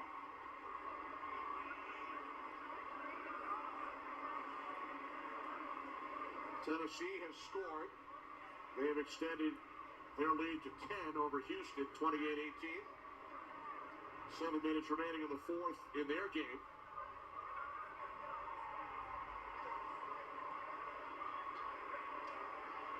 Bengals heading to postseason. Joe Burrow celebrated during his collegiate days at LSU. And again after Cincinnati clinched the AFC North. I love it. I love it. That's how you want your quarterback to be, man. I had Drew Brees.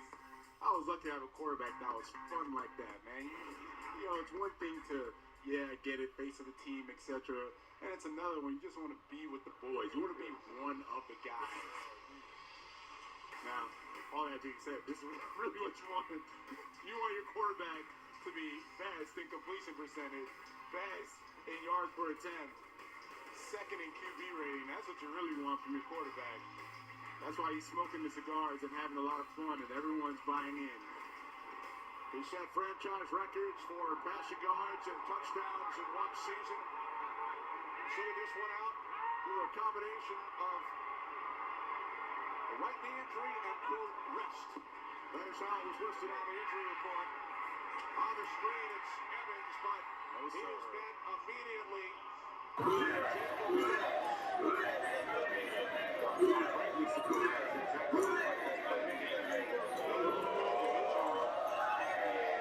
with the edge or the defensive ends and then just sniffing it out. Jacob Phillips runs right around the offensive lineman and just bombs Evans for that nice tackle. Speaking of Zach Taylor, how great was it last week?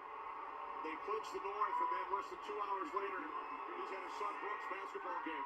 And he was more happy about that than actually clinching the North. Might have been equal. Third down and 10. Oh, now the catch is made for a first down by Trent Taylor on 3rd and long, gain of 15. That's a nice throw, good-looking throw by Brandon Allen. This is why they like him as a backup quarterback. They know he has an arm. He has the athletic wherewithal to be able to make those types of throws. Finally being able to showcase his talents on that throw. 5.5 remaining. This set of downs for the Bengals from their 40-yard line. This is Evans. And we head down to the field. Check back in with Lindsay. Yeah, Kenny, head coach Zach Taylor, he's happy that Joe Burrow is at home, that he is resting, that he is able to catch up on a bit of a break. And Joe said that, the mental component, the mental relaxation is just as important as his physical break, because he said during this week he's been maintaining his treatment program, but also he has been watching film of potential opponents for next week. He told me that he had watched 2 or 3 full games by the time I talked to him. He was, as he put it, exploring all options, gentlemen. He's just getting a lay of the land, surveying what's out there. He may be watching more film this week than you. I don't know about that one, Kenny. I actually was putting in work. Now Allen going deep. I know you've been a big fan of Joe Burrow dating back to his days at LSU. Really have been a big fan. I actually, when I was working for the other network, I made the mistake early on in the season of calling him a game manager. He goes and rips Florida defense for like 300-some yards and just went on a tear after that. And ever since then, I've been a huge fan of Joe Burrow. You see the images, him and Jamar Chase. They've developed such a great relationship. I remember they talked about back in college, 10,000 throws. They wanted 10,000 of everything so that they can master their craft. And you can see how it's paid off now doing it at the NFL level. Jamar Chase earlier today setting a franchise record for receiving yards in the season. Does it as a rookie. Timeout taken by the Bengals. Chad Johnson now number 2 on the list. But what a combination they should be for years to come. And don't forget about T. Higgins and Tyler Boyd. I know we never talk about the T. Higgins is a phenomenal wide receiver in his own right. It's just that Jamar Chase gets all the credit, gets all the love, deservedly so. But T. Higgins is a force out there. Higgins over 1,000 yards this season, 74 receptions, 67 for Tyler Boyd, who led the Bengals in receptions each of the last 3 seasons prior to the arrival of Jamar Chase. Yeah, Tyler Boyd, he's been the one now really working that slot position for them when you need that third down completion, playing off the leverage of those nickel cornerbacks. And then T. Higgins, I just remember watching him at Clemson. Those Clemson days, he was phenomenal. He brings those talents over here to Cleveland. So, you know, they've assembled a really, really nasty young group of talented quarterback and receivers. And then you have Mixon in the backfield. Oh, God, how could I forget? 3rd down and 7. 4.5 to play. Allen fires over the middle. Wide open is Taylor. And Trent Taylor picks up a Bengals first down. Took a hard hit at the end of the play. A gain of 26. Yeah, and this is what I like from the Bengals offense. Trent Taylor, he's reading the coverage as he's running and realizes I just need to settle in the middle. The Browns were trying to run this kind of inverted cover 2, and as soon as you do that, you're going to have the middle of the field open, and what a shot. Oh, boy. MJ Stewart. MJ Stewart laying the boom. Under 4 minutes remaining. Kenny Albert, Jonathan Velma, Lindsey Zodiac in Cleveland.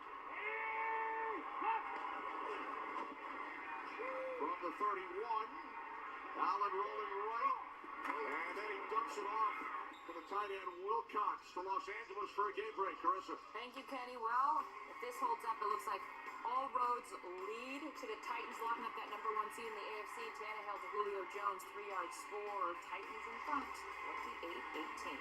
Kenny? All right, so all roads will lead through Nashville as long as the Titans hang on. They would clinch the number 1 seed. The Steelers have taken the lead over the Ravens, 12-10, with under 3 minutes remaining. So Pittsburgh would be in with a win, a close loss, as long as the Raiders-Chargers game does not end in a tie later tonight. Allen to the end zone. That's incomplete. Looking for Mike Thomas. There's Jamar Chase, who set the record earlier. There he is, Mr. Do-it-all for them. He can catch the deep ball. He can catch the intermediate routes. On that play, just caught a quick little wide receiver bubble screen. Takes it for the or shouldn't say the distance, but really the distance to break the record. The franchise record was held by Chad Johnson. He also holds the NFL rookie record in the Super Bowl era.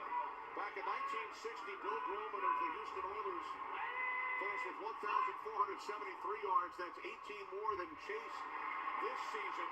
When we spoke to Zach Taylor yesterday, he said in his mind the franchise record is the priority. Yes. The number 2 priority is keeping him healthy for the postseason. Exactly. He had right in that order too, right? He told us, look, we're going to give him a shot to get those 12 yards and break it. He did that, and he said right after that, we want him out, we want him healthy and ready to go for next week. It's now 13-10 Steelers over the Ravens. Baltimore would be eliminated with a loss. How about the Steelers? Ben Roethlisberger still could have an opportunity to play some postseason football. There's Allen on first down, and that pass nearly picked off by Jacob Phillips. Wow. Now this is an option route. Trent Taylor is running an option route. Him and Allen definitely not on the same page, and that ball was thrown so hard, Phillips, that he didn't have enough time to react. He was about to start going with Trent Taylor to keep that coverage, and then that ball is right on him. But Phillips has made a couple nice plays in this series, and so far that Browns defense, they have kept the Bengals in check. biggest shock of the day is Jacksonville 26, Indianapolis 3. That's unbelievable. Would have never thought that. Colts had a tremendous second half of the season after the 0-3 start. Allen's pass to the end zone, and it's MJ Stewart defending. So with 2:37 remaining, it'll be 3rd down and 10. Houston again, close to within 3. Look at that, 28-25, 4 minutes left in the game. They trailed that game 21-0. No quitting. That's what I love about these divisional matchups. Don't care about playoffs and seeding and who went to the Pro Bowl and all of that nonsense. You want to beat your division opponent. That's the first thing you're taught as soon as you get to any of these franchises. There's Allen on 3rd down. Dumps it off. Inside the 10, down the sideline, Evans. And he steps out of bounds just inside the 5-yard line. Yeah, so this is interesting. If the Bengals kick this field goal, as you see Chris Evans trying to put a stiff arm, tiptoes his way out there to the 4th down. If the Bengals kick a field goal, they're down by 8. Right? And it looks like they're going to go for it. Zach Taylor's not bringing on the kicking team, but I would rather kick the field goal, be down by 8, try to get the onside, and then go for a touchdown. If you don't get it here on this 4th and 1, it's a 2-score game, and you have 1 timeout left. Well, technically 2 with a 2-minute warning. Play clock winding down, and now the Bengals use that final timeout. And final timeout. Baby Bengals this season, first team in NFL history. 2 receivers with 1,000 yards coming into this weekend, under the age of 23. And then you add in Joe Burrow and Joe Mixon.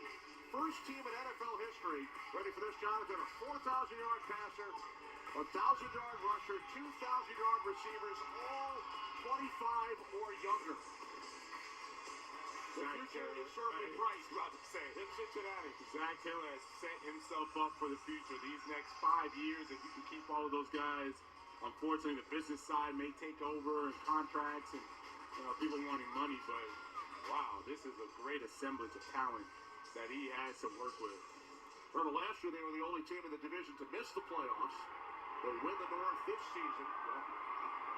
4th down and 1. Best turnaround in football this season.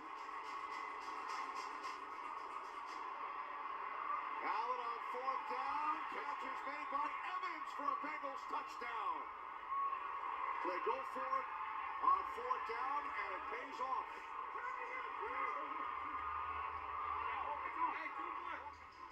Now they naturally go for 2, and where have the Bengals had success? It's been out on the perimeter, out on the edges today. And listen, they haven't had much success. Browns defense has played very well, but when they needed something, Brandon Allen getting out on the edge, flanking the defense. Chris Evans gets the touchdown, and now they're going for 2. Trailing by 5, 2:26 remaining. See this matchup one-on-one with the linebacker. Pass incomplete, so it remains a 5-point game. No, they were not on the same page there. He had Trent Taylor. Trent Taylor went right out to the flat. The 2 receivers up top, they were doing, their quote-unquote running around, but really just blocking, getting in the way of the defenders. And I don't really understand where Brandon Allen and Trent Taylor missed. It's right there. He has them. So I've seen that run many a times. Brandon Allen's supposed to throw it out to Trent Taylor. He's not supposed to sit down. Trent Taylor's supposed to keep running towards the sideline like he was doing, and he's talking about it. Just keep going. He's right. They weren't on the same page.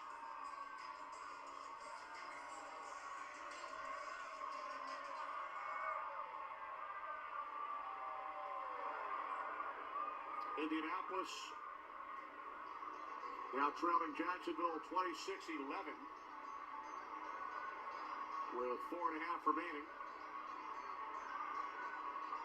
Still got time to score a game for Indianapolis I'm referring to, and it's a 1-score game right here.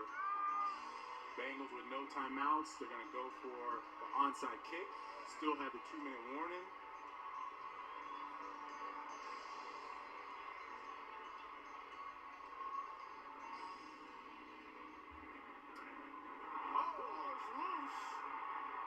still loose.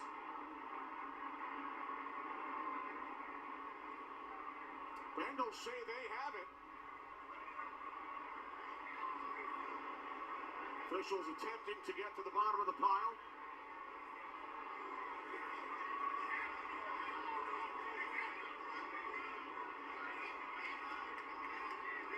What's going on down there, Jonathan? At the bottom of that pile. A whole lot. That ball is probably exchanged between Bengals and Browns 4 different times now.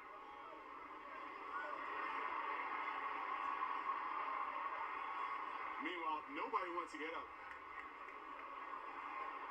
The ball definitely went 10 yards, and I love that no one's getting up. Officials still haven't pulled guys off the pile. And no Browns are signaling that it's gone their way. No, not at all. Bengals.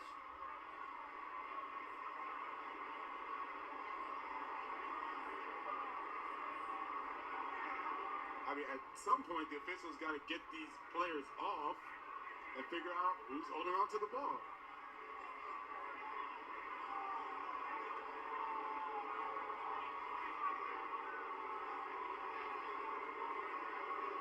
Uh-oh, got the Bluebirds coming out. Well, kind of Vinovich telling the players to get away. It took them a little while. I guess they wanted the ball to exchange another 5 more times down there before they started pulling the guys off. Looked like they just signaled Browns football. Nope, nope. There we go.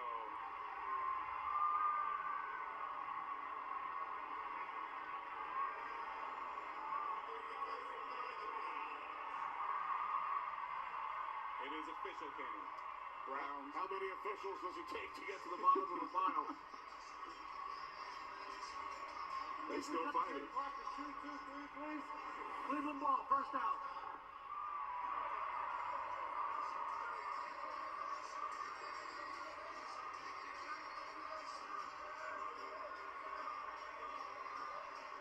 It's Harrison Bryant that couldn't field that knuckleball, kicked his way. Oh, he does get back in there, and there's the scrum.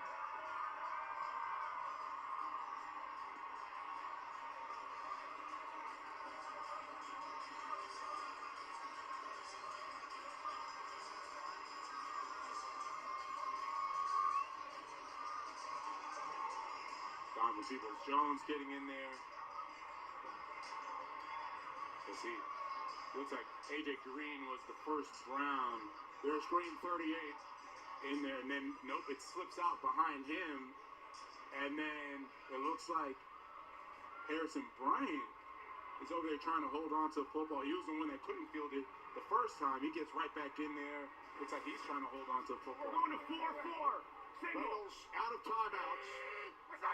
Clock will stop at the 2-minute warning. There's Johnson. So now it will wind all the way down.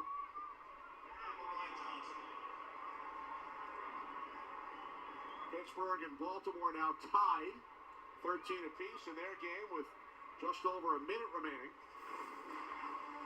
Battle of Ohio hits the 2-minute warning with the Browns leading by 5. Itchy, squirmy, scratchy, family not getting clean? Get Charmin Ultra Strong. Go get 'em. It just cleans better. With a diamond deep texture, your family can use less while still getting clean. Goodbye, itchy squirm. Hello, clean bottom. We all go. Why not enjoy the go with Charmin? Of all the things that made Scrooge count, he most disliked running and striding about. Until he discovered the Peloton tread. Sprinting and lifting sweat dripped from his head. His legs sang out like a Christmas choir. This grunt was hashtag on fire. Now Scrooge around the holidays, no doubt. When your workout's a joy, it's a joy to work out. The The BK $5 Your Way meal is here to make your choice easy and so tasty. Go straight to the Double Whopper Jr. with piping hot small fries, 4-piece crispy nuggets, and a refreshing small drink. Can you believe you get all this for only $5? The $5 Your Way meal, only at Burger King. It's playoffs time, America. So I just got one question. Whose back you got? We got your back. When the game is on the line. We got your back. The NFL regular season finale continues later today on CBS and Fox. Then tonight with Sunday Night Football on NBC. Stream games on mobile with the Yahoo Sports and NFL apps. Today's game is sponsored by Burger King. Get the $5 Your Way meal with the Double Whopper Jr.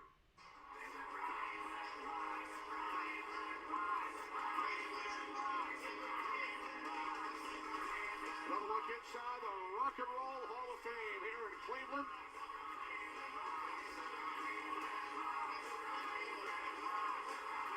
Class of 2021, including the Foo Fighters.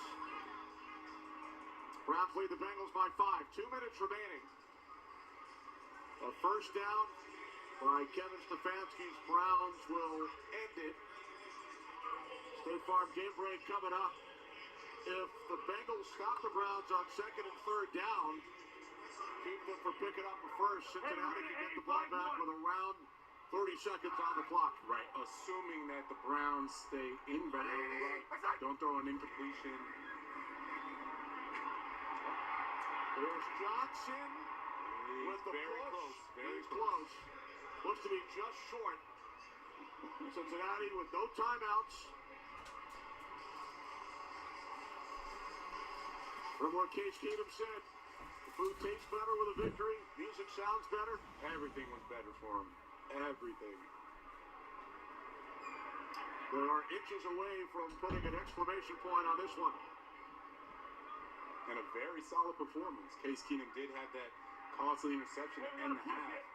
Outside of that, though, it was a good game by him. Keenum on the sneak. Fitting. And now we'll do it. That's fitting.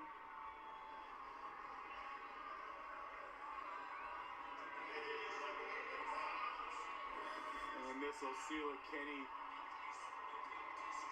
I like leaving it in Case Keenum's hands. Mr. Energy brought the fire today, the passion. When we spoke with him, it was all about being grateful for the opportunity. He said he was born to play football, just loves that he's getting this chance again.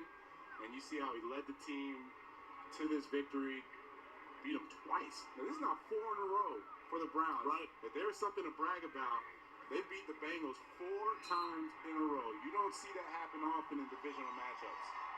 So Cleveland will finish with an 8-9 record during this first 17-game season.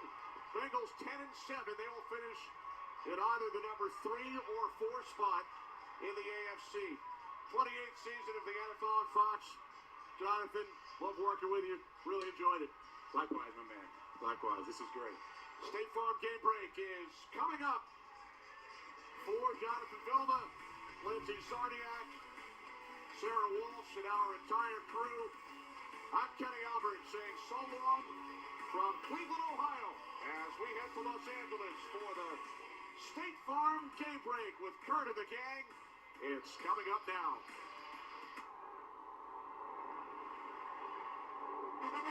Welcome to the State Farm Game Break Show.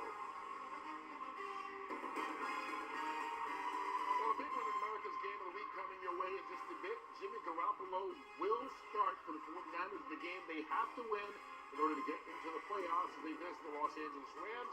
Matthew Stafford and company win the NFC West if they win that game. If they don't, that opens the door for Kyler Murray and the Cardinals to win. If they take the victory against the Seattle Seahawks, they'll be champs of the NFC West. Of course, Pete Carroll and Russell Wilson will have a little bit to say about that. Will this be their final game as a tandem? We will see. A lot to determine here as far as the playoffs and the postseason goes, including New Orleans Saints hoping to get into the playoffs against the Atlanta Falcons. A couple things have to happen in order for them to do it, and they have maybe control their own destiny by the time that one kicks off. We will find out as we welcome you to the State Farm post-game show. Kurt Menefee and the gang ready to roll through the highlights as to what has happened so far here in Week 18.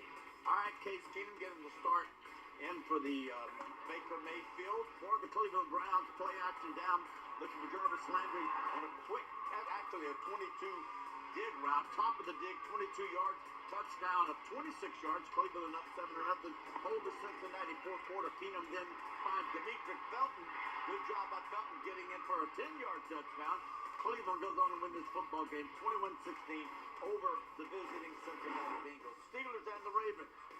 Ben Roethlisberger and the Steelers still have a shot for the playoffs. Tyler Huntley is sacked by T.J. Watt. Watt ties Michael Strahan's record with 22 and a half sacks, and for Michael and all of us, congratulations on that. Roethlisberger then looking for Chase Claypool, a quick slant or a quick in.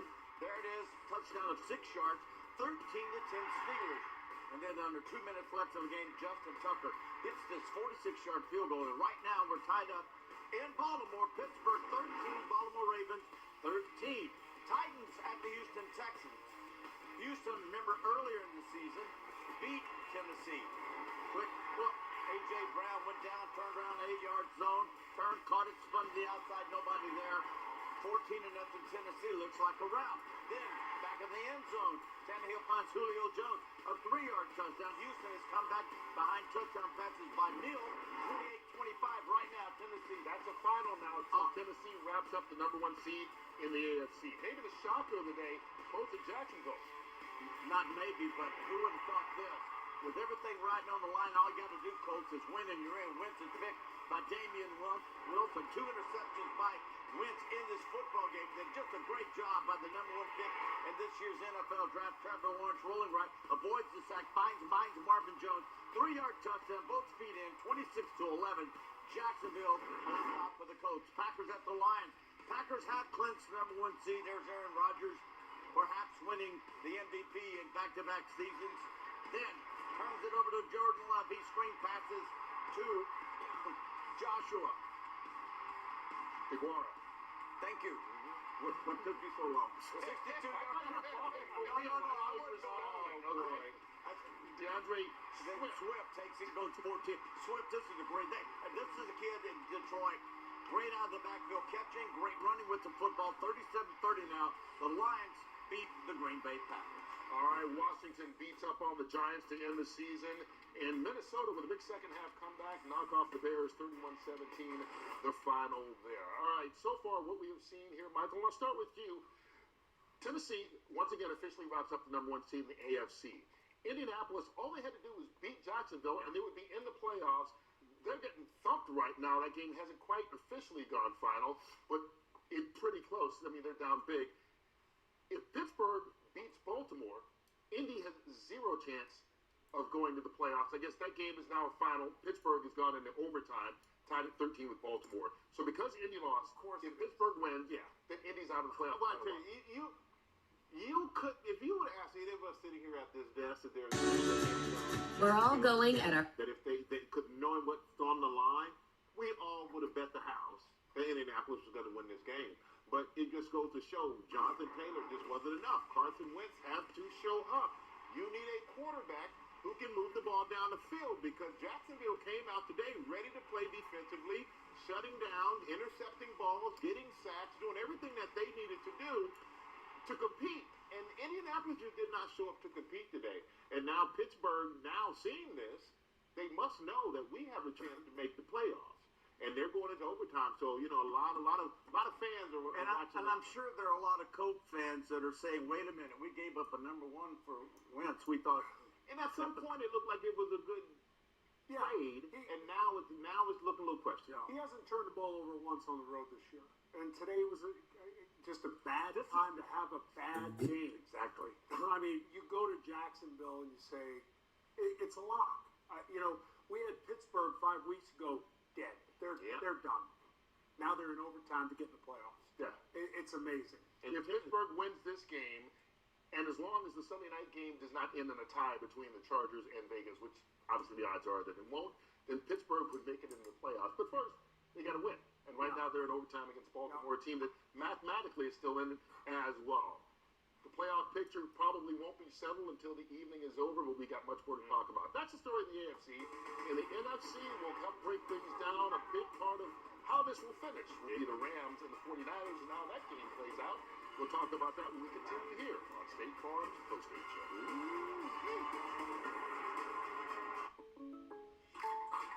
Jake from State Farm. Thanks for the great rate on my insurance, man. Wait, I said Byron got the Patrick price? Thought that was our thing. Thanks for the killer rate, Jake. Shreddy Betty got it too? Patrick, State Farm offers rates that fit anyone's budget, even a man handstand. Thanks again, Jake. Up top. I'm gonna go work out these feelings. For surprisingly great rates that fit any budget, like a good neighbor, State Farm is there. Call or click to get a quote today. The best in Canton are never smiling, not even Peyton Manning. And he's always enjoying himself in real life. So for someone we've enjoyed watching on and off the field, we made him a second bust, one that enshrines his love of life. Behold, the Michelob Ultra Smiling Peyton Bust Tap Handle. Congrats, Peyton. We're getting this story out there. We need a plan. I have a plan. Right now, at T-Mobile, customers on Magenta Max can get the new iPhone 13, and T-Mobile will pay for it. Upgrade to the iPhone 13 on us. I'm surprising my team with a preview of the latest sneaker drop because I can answer any question about any shoe, but I'm stumped when it comes to payroll. Intuit QuickBooks helps you easily run payroll in less than 5 minutes, so you can stay One step ahead. Itchy, squirmy, scratchy, family not getting clean? Get Charmin Ultra Strong. Go get 'em. It just cleans better. With a diamond weave texture, your family can use less while still getting clean. Goodbye, itchy squirm. Hello, cream bottom. We all go. Why not enjoy the go with Charmin? Napoleon was born and raised to conquer, but he was just kind of over it, you know. Watching Prime Video, he realised he should follow his dreams. So he ordered a microphone with Prime next day delivery. Now the only thing he cared about conquering was his audience. To the left, yeah. Okay, to the left. Prime changed everything. Gordon Ramsay is back. Let's go! With TV's biggest new hit.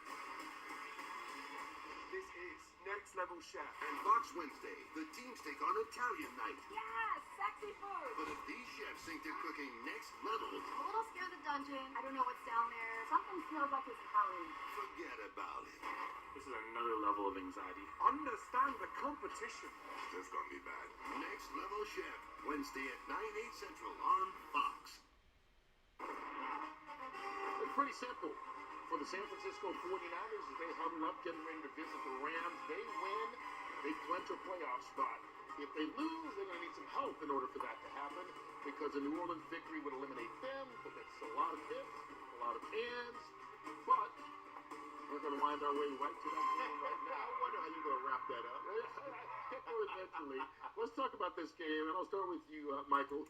Rams with a lot on the line in this game, not only winning the division, but as far as seeding in the playoffs go. Yeah, because if they win this game, they're the number 2 seed, which means in the new format, they have two home games in the playoffs. If they lose, they drop to the number 5 seed, which means they're going to go out and have to go on the road and win, which is always tough to do in regular season. Forget about that, but playoffs especially. But this is a Rams team that just going against an opponent that has had their number as of late, an opponent that just think that they're more physical than the Rams. So it's going to be interesting to see if the 49ers are going to do like Howie's been saying and just load it up in front now and run the ball. That's what they've been doing.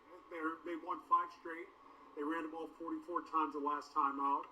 I think this is kind of a defining game to me for the Rams. The Rams who have been on a good run. The defense has played really well.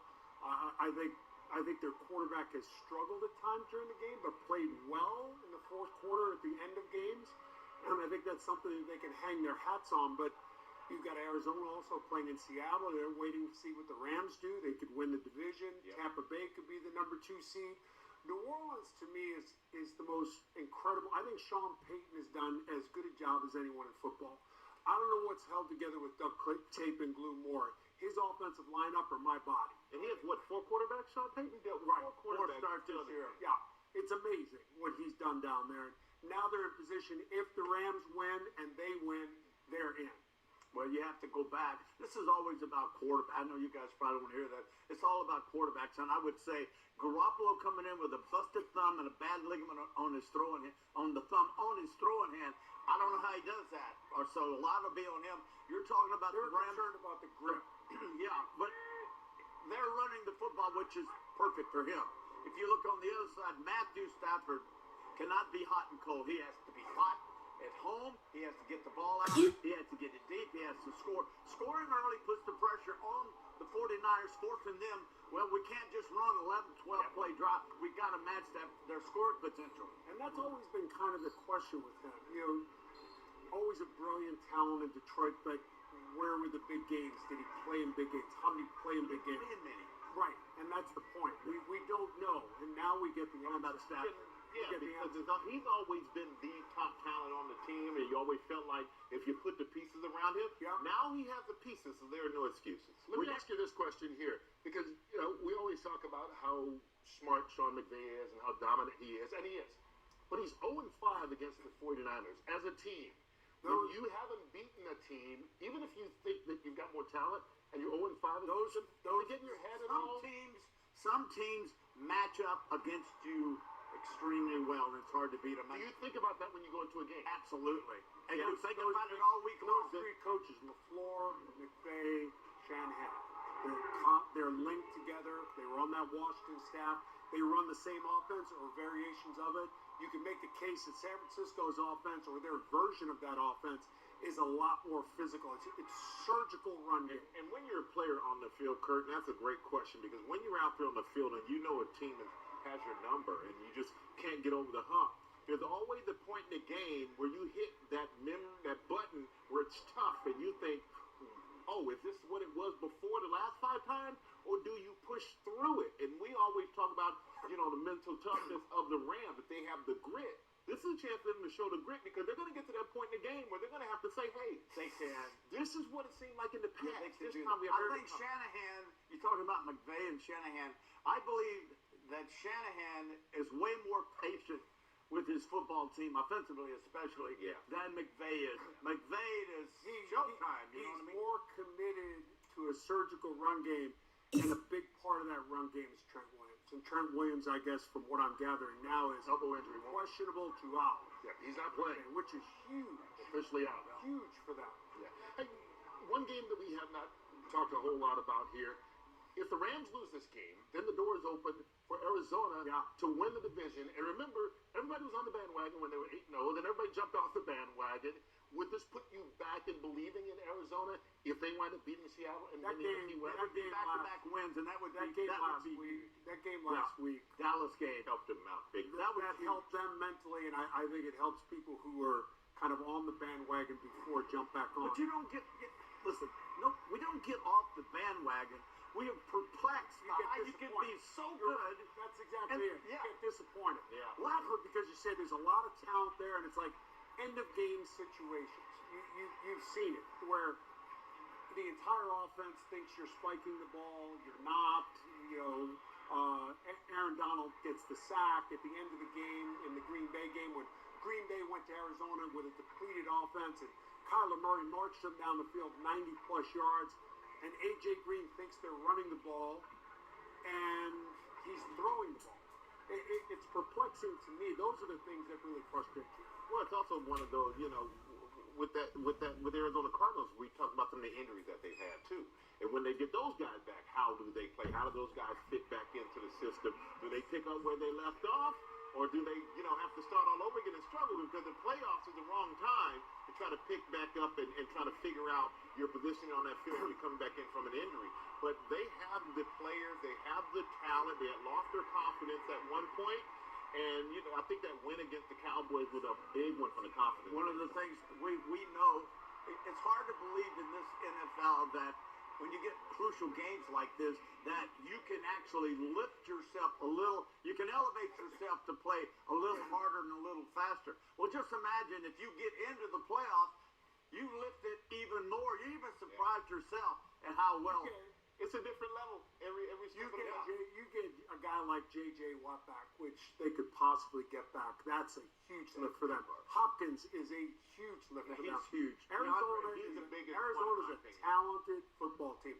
I'll tell you what, they say the impact that J.J. Watt's had on that football team has been outstanding. It's interesting. They've struggled at home, though. Been really good on the road. Today's game will be at home against Seattle. If the Rams lose and the Cardinals win, they are NFC West champs. If the Rams win, they're champs of the NFC West. That game will come your way. Most of you will see that in just a bit. The Rams trying to wrap things up, hosting a 49er team that, as we said, has been 5 times in a row. San Francisco with a win gets into the playoffs. It's a big America's Game of the Week, and the kickoff comes your way right after this.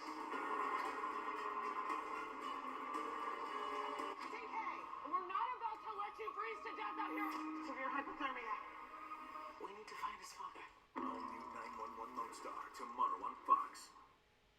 Every night, from quiet suburbs and across the Queen City. Thanks for joining us. Our task. No one else covers the tri-state better. Following breaking news at this hour than Fox 19 Now. Happening right now in northern When the news impacts you, when you need a clearer picture of what's now, and when you're thinking of what's next. We're speaking with an investigator on the case. Get the whole story from Cincinnati's #1 late news. Fox 19 Now. Always local, always now. Shop Cincinnati's #1 selling Honda dealer. Grab a great deal on a new or certified Honda. 2 stores, 1 unforgettable buying experience with over 800 vehicles available. Performance Kings Honda will put a smile on your face.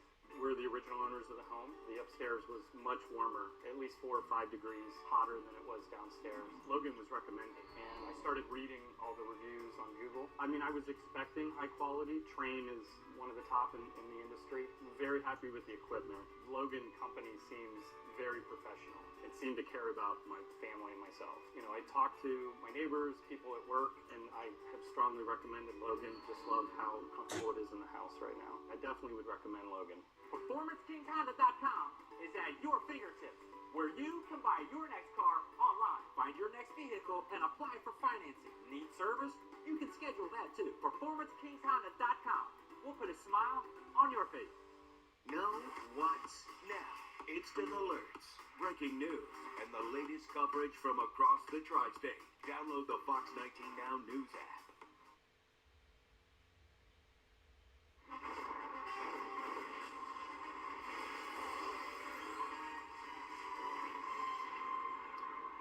Welcome to Inglewood, California, and America's Game of the Week. It's Week 18 around the National Football League, and away we go. The San Francisco 49ers, the Los Angeles Rams go at it to close out the regular season. And welcome inside the broadcast booth, everybody. I'm Joe Buck. That's the Hall of Famer, Troy Aikman, and we are glad to have you with us today. Well, the 49ers have won 5 in a row over the LA Rams. What's at stake here today for San Francisco? They win, they're in the playoffs. For the Rams, they win the division for the 3rd time in 5 years under Sean McVay, and they're the #2 seed in the NFC playoff picture. With all that's on the line here today, Troy, how do you see this game unfolding?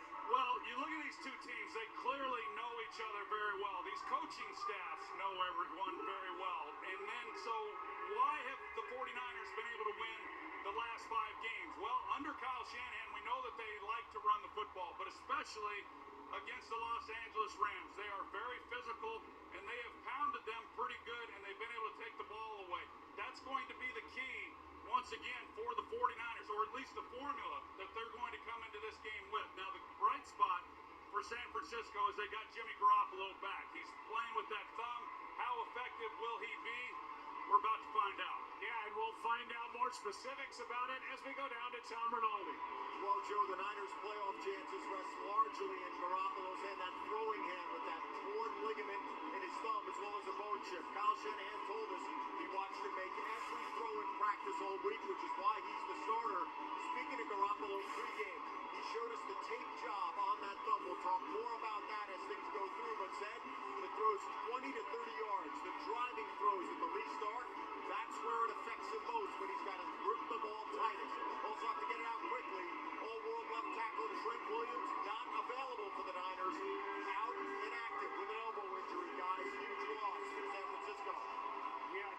about that, Tom, when you consider what LA's bringing on the defensive side with their pass rush? He's one of the best players in the league. 49ers won the toss. They defer, so the Rams get the ball to start the day. And a return from Brandon Powell. And he is swallowed up shy of the 15 by Curtis Robinson. And a return of just 14 yards. Let's send it down to the field and Aaron Andrews. Well, Joe, of course, these are the games that Matthew Stafford was brought to Los Angeles to win. But in talking to San Francisco head coach Kyle Shanahan, he said when facing the Rams, it's Aaron Donald that's the issue. I spoke with LA coaches this week, and they said with everything on the line, Donald has been focused as ever. Donald said, I'm sick of hearing about the losing streak. I'm sick of talking about it. But it's up to us to take care of business and finish all of that. From the 13, a handoff is to Sony Michel. Ended at the end of August, and a good pickup by the Rams with all that's happened at the running back position. A game of 2, and here is Matthew Stafford, who's tired of talking about turnovers. What he's been able to do in the fourth quarter has been fantastic for the Rams in his first year since being traded from Detroit. Well, I think Aaron Andrews said it best. I mean, you can talk about the regular season. They come into this game 12-4, chance to win the division and all that goes with that. This team and Matthew Stafford is going to be measured by what they do going forward in the postseason. And he just rocked back. Should be a false start. False start. Offense, number 9. 5-yard penalty. Still second down. A little unnerving, I would imagine, for Sean McVay that Stafford rocked back out of there expecting the snap and nobody else moved. Yeah, that happens sometimes as a quarterback when you forget what the snap count is. Clearly Matthew Stafford did. He was rocking back thinking the ball was going to be snapped. And they got him with the penalty. Second down and 13 now.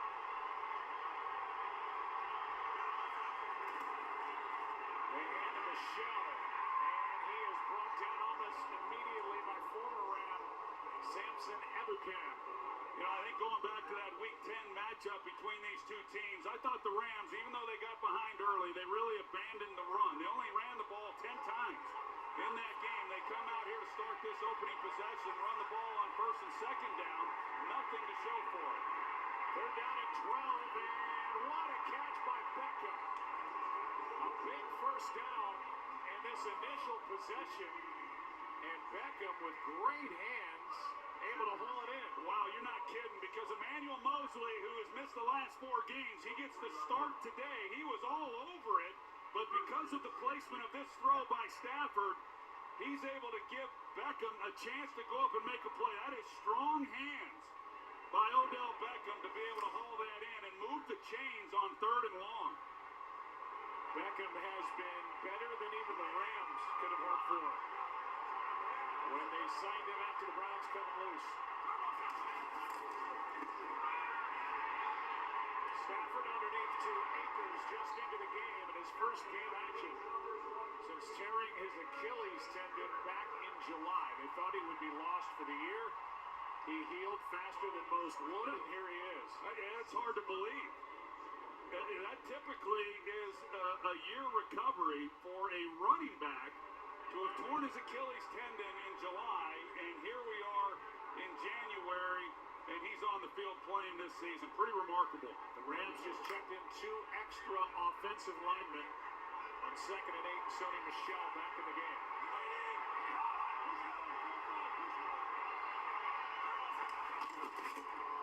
And he gets it. And he gets nothing. Lost a yard.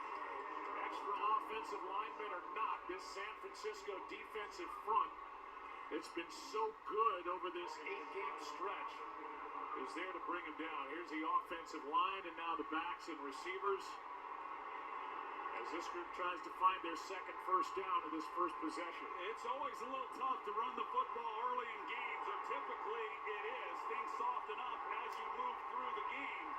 But man, this 49ers defensive front has been rock solid.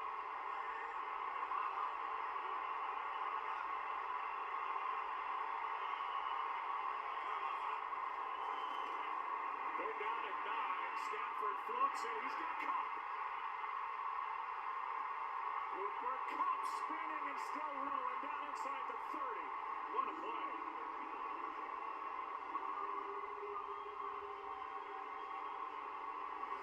This is just an outstanding route by Cooper Kupp. You got Dante Johnson, who's locked up in man coverage. He has help with the safeties, but they're able to beat the coverage. Coop has been outstanding. He's very difficult, as we know, one-on-one, but even with safety help over the top, Dante Johnson not able to stay in his pocket.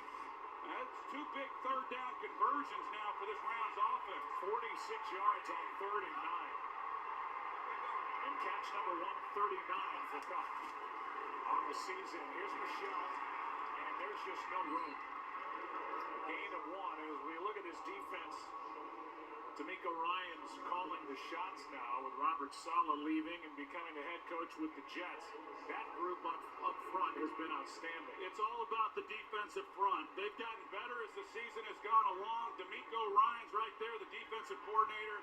Without the same kind of personnel that the 49ers have had in recent years, they've played at a high level. I think Ryans has been outstanding as the coordinator here in his first season.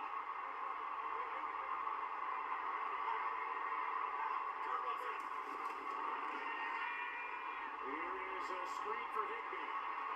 And the big tight end takes it to the 20. Third down and 1 coming up, a gain of 8. Good call there by Sean McVay. Try to take advantage of this aggressive pass rush by San Francisco. They get the screen game going and make this now a very manageable third down compared to the first 2 that they've converted.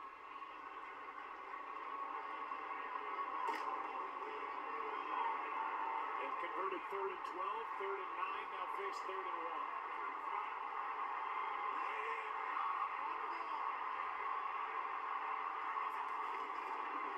Michelle spins and looked like he got enough for the first down. And he did. It's quite a drive right now for the Los Angeles Rams to get to 3rd and long, to be able to convert and get down in here where now they're in a position to come away with points on their opening drive. It's a far cry from that last game against San Francisco when Matthew Stafford had 2 interceptions, one of which was a pick 6 on the first 8 offensive plays of the game. Again, 2 extra offensive linemen in. Coleman Shelton and Joe Noteboom. Jab step to his left, back to his right, Sonny Michel to the 15. And Jaquaski Tart came up from his safety spot to make the tackle. Well, you've talked about it, Joe. The Rams have brought in the extra offensive linemen as now those guys exit the playing field. They bring in their skill players, but I think Sean McVay recognizes that the problem for them in this 5-game losing streak to the